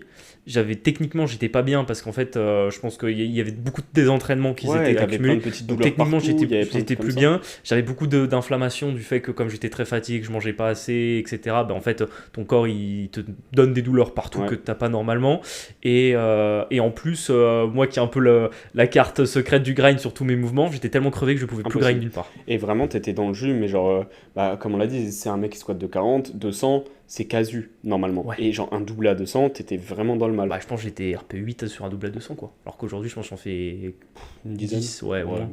Et en fait, bah, du coup, au final, au bout de 4-5 semaines, t'es revenu vraiment bien. Genre, il y a Ouais. eu un moment où, ok, bah, c'était reparti toutes les semaines, Ouais. c'était de mieux en mieux. Tu dormais mieux, tu mangeais mieux, tu reprenais Ouais. du poids.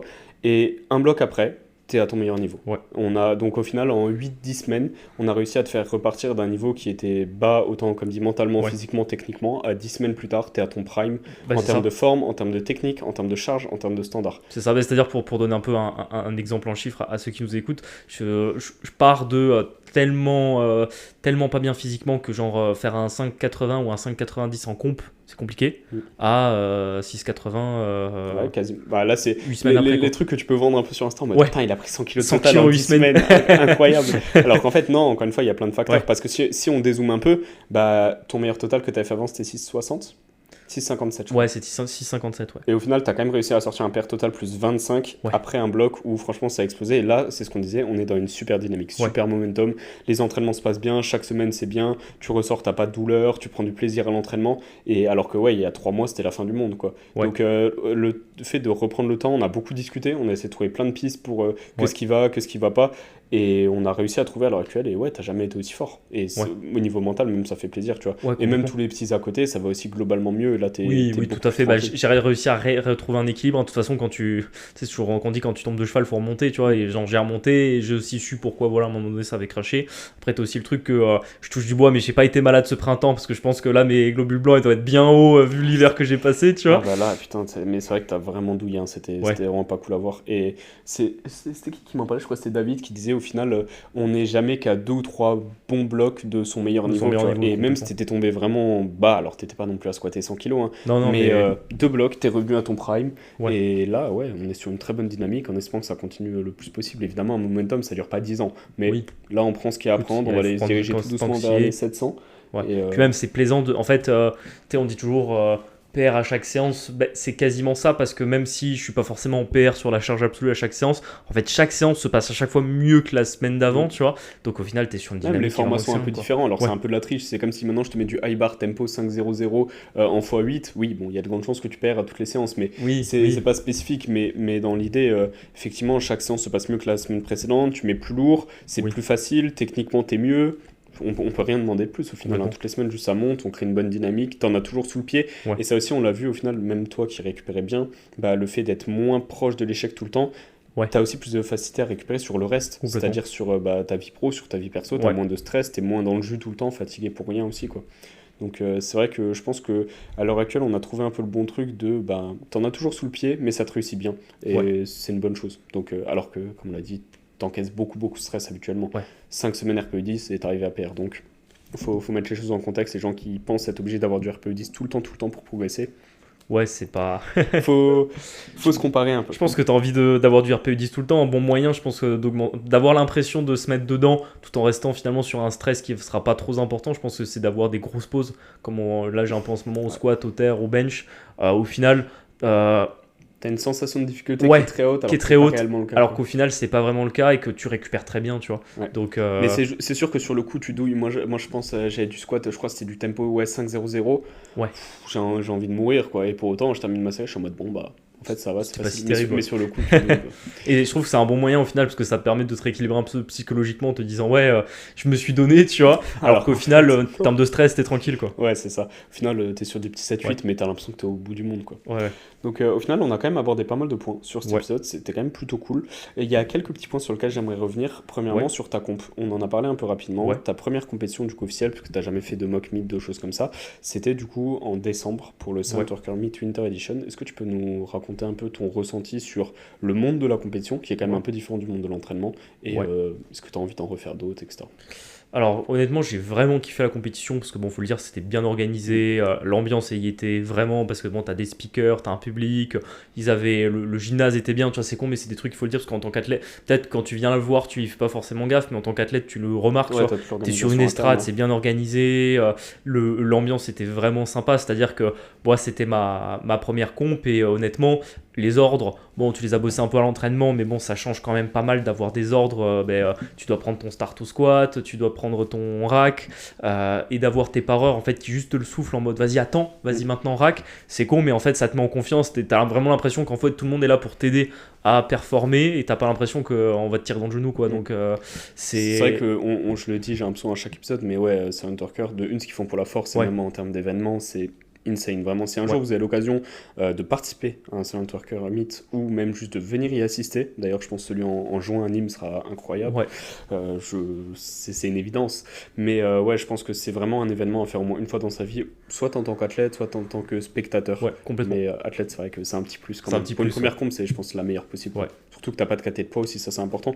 Du coup, t'as pu y aller juste à l'indice comme D'un ça. indice, ouais. Après, ça peut être, je pense que pour ceux qui aiment la compétition, c'est parce que forcément, tu peux, entre guillemets, pas vraiment, sauf si c'était tombé qu'il y avait un 93 qui avait à peu près mes barres et à peu près mon poids, mais bon, c'est pas tombé comme ça. Ouais. Du coup, t'as pas vraiment de concurrence, vu que t'es plutôt contre toi-même. Donc, c'est pas mal parce que ça se rapproche un peu de ce que tu fais à l'entraînement. Parce que vu que t'as les podiums à l'indice, c'est super compliqué à calculer. Donc, Et ça demande quand même d'un certain niveau, généralement. exactement. Les top athlètes qui vont faire top 3 sont aux alentours des 100 points, ce qui est quand même, honnêtement, un très bon niveau. Exactement. Donc en fait, t'es juste là pour donner ton meilleur niveau.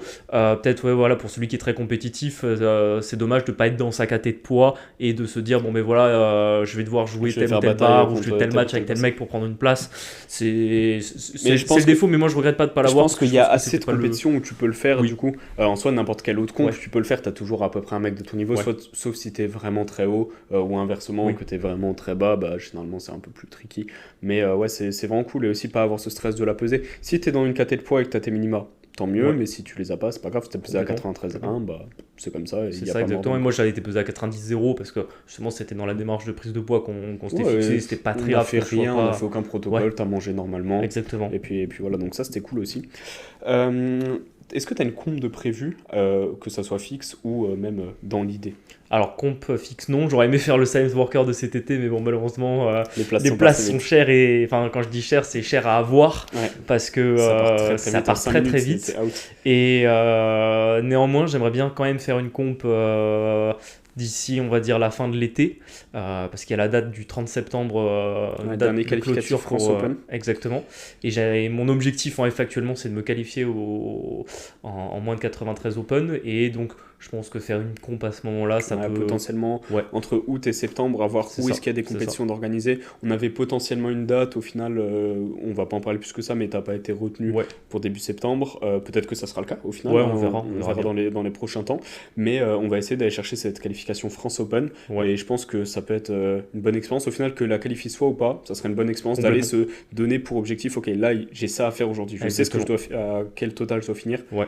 Et juste on prend de l'XP sur le plateau encore parce que Exactement. ça sera loin d'être ta dernière comp, parce que c'est quand même au final t'as bien kiffé, tu vois, t'as envie Ouais, de refaire des C'est compes, ça, exactement. parce que l'ambiance elle est cool, même si ça passe super vite à chaque fois, tu sors du plateau, Ouais. troisième terre, t'es en mode putain, déjà. Et je pense que c'est quand même bien d'en faire. Découvrir le monde de la compétition pour un athlète, c'est à part entière de notre sport et c'est totalement différent du reste.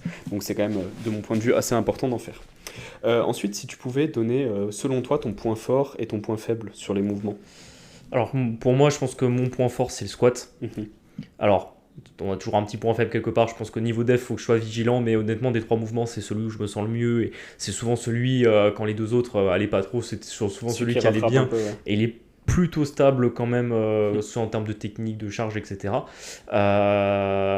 Ensuite, mon point faible, qu'on est en train un peu de corriger, ça a toujours été le terre. Après, le terre, même s'il a beaucoup progressé, je suis quand même parti de loin parce qu'à la base, j'étais presque un squat. Enfin, à un moment, j'ai fait 2,40, Un bon squat spécial. 162,40 en SBD. Putain, c'est vrai, je me souviens de ça. Et le souci, c'est que, comme on en a souvent parlé, j'ai dû faire des milliers de séries en squat et bench depuis que j'ai commencé la musculation. Le terre, c'était un peu plus tard. Ouais, au terre, j'en ai fait quand même 10 fois moins, au moins. Enfin, maintenant, ça se Ouais. rééquilibre depuis que je fais de l'AFA. Et encore, au Et final, parce qu'on fait tout autant de squat et tout autant de bench. Exactement. Et le terre est pareil, quoi. Donc, mais c'est vrai que le terre, ça a toujours été un peu ma bête noire aussi, parce qu'on y a toujours un exercice qu'on aime le moins, et en l'occurrence, c'était le terre.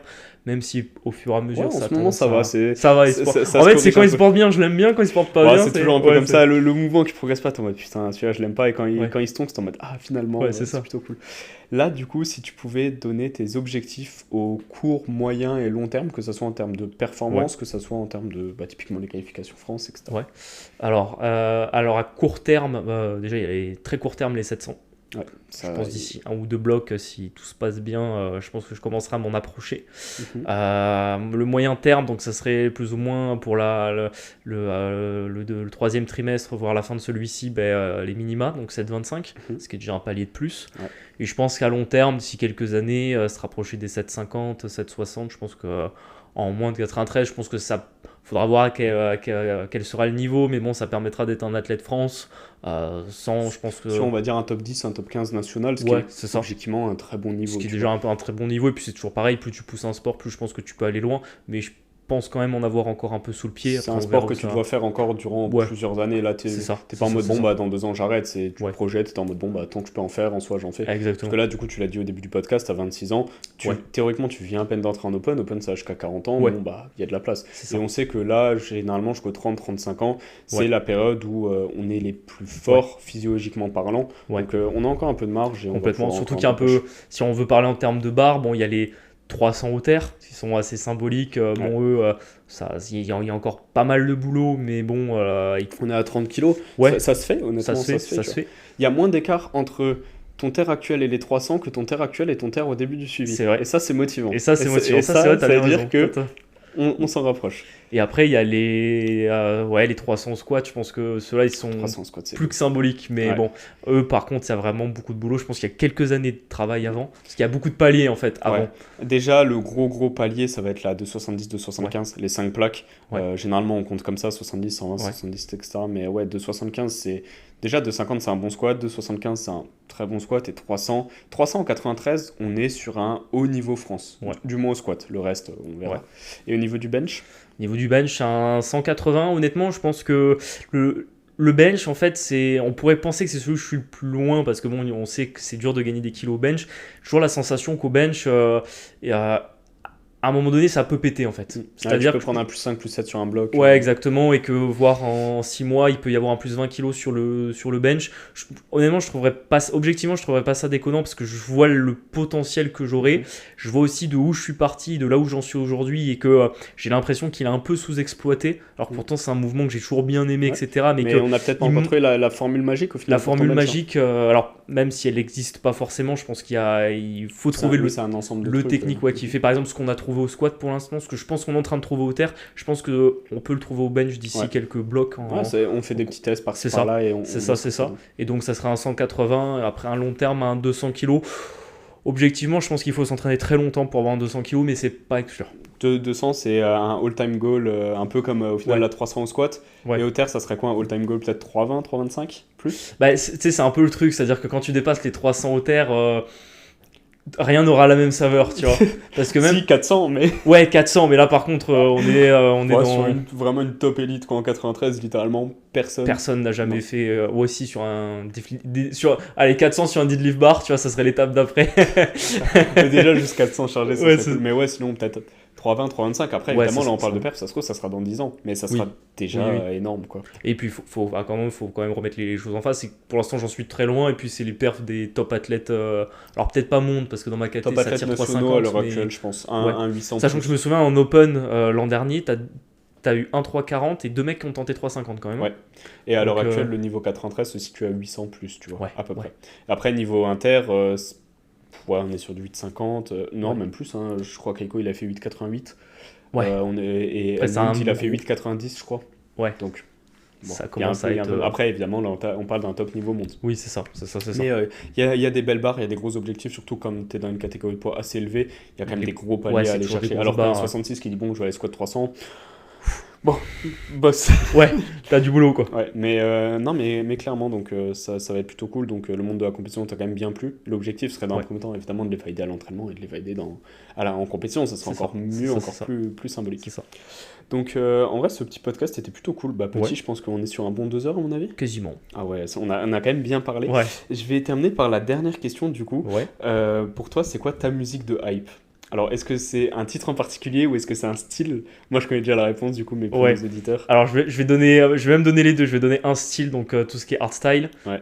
et Frenchcore. Et si je dois donner un titre, c'est Valhalla de Dr. Peacock. Ok, ça, c'est ta méta, vraiment. Ah ouais, ça Quand il faut c'est. PR au squat, c'est Quand je la mets à fond sur l'enceinte, tu peux commencer à aller t'approcher pour spot parce que c'est On, quoi y on avoir sait, en paire, fait, quoi. il n'y a rien besoin de dire et on le sait. Et maintenant, tout le monde connaît un peu. C'est justement, Ouais. on rigole souvent avec ça. Tout le monde a un peu ses styles de musique Ouais. différents. Xavier, c'est par exemple du vieux rap. Toi, c'est par exemple du hardstyle, la Ouais. French, quoi, etc. Il y a BMH beaucoup. Ouais, BMTH pour, BMTH, pour, pardon, pour, ouais. pour Loïc, Coco, Richard. Charlie aussi, etc. Donc, ouais, tout le monde a un peu son style. Bah écoute, merci beaucoup d'être venu dans ce podcast. C'était Écoute, avec très, grand très plaisir, cool. merci de m'avoir invité. Et puis, on se dit à la prochaine. Ouais. Ciao, ciao tout le monde. Salut, Bisous. ciao.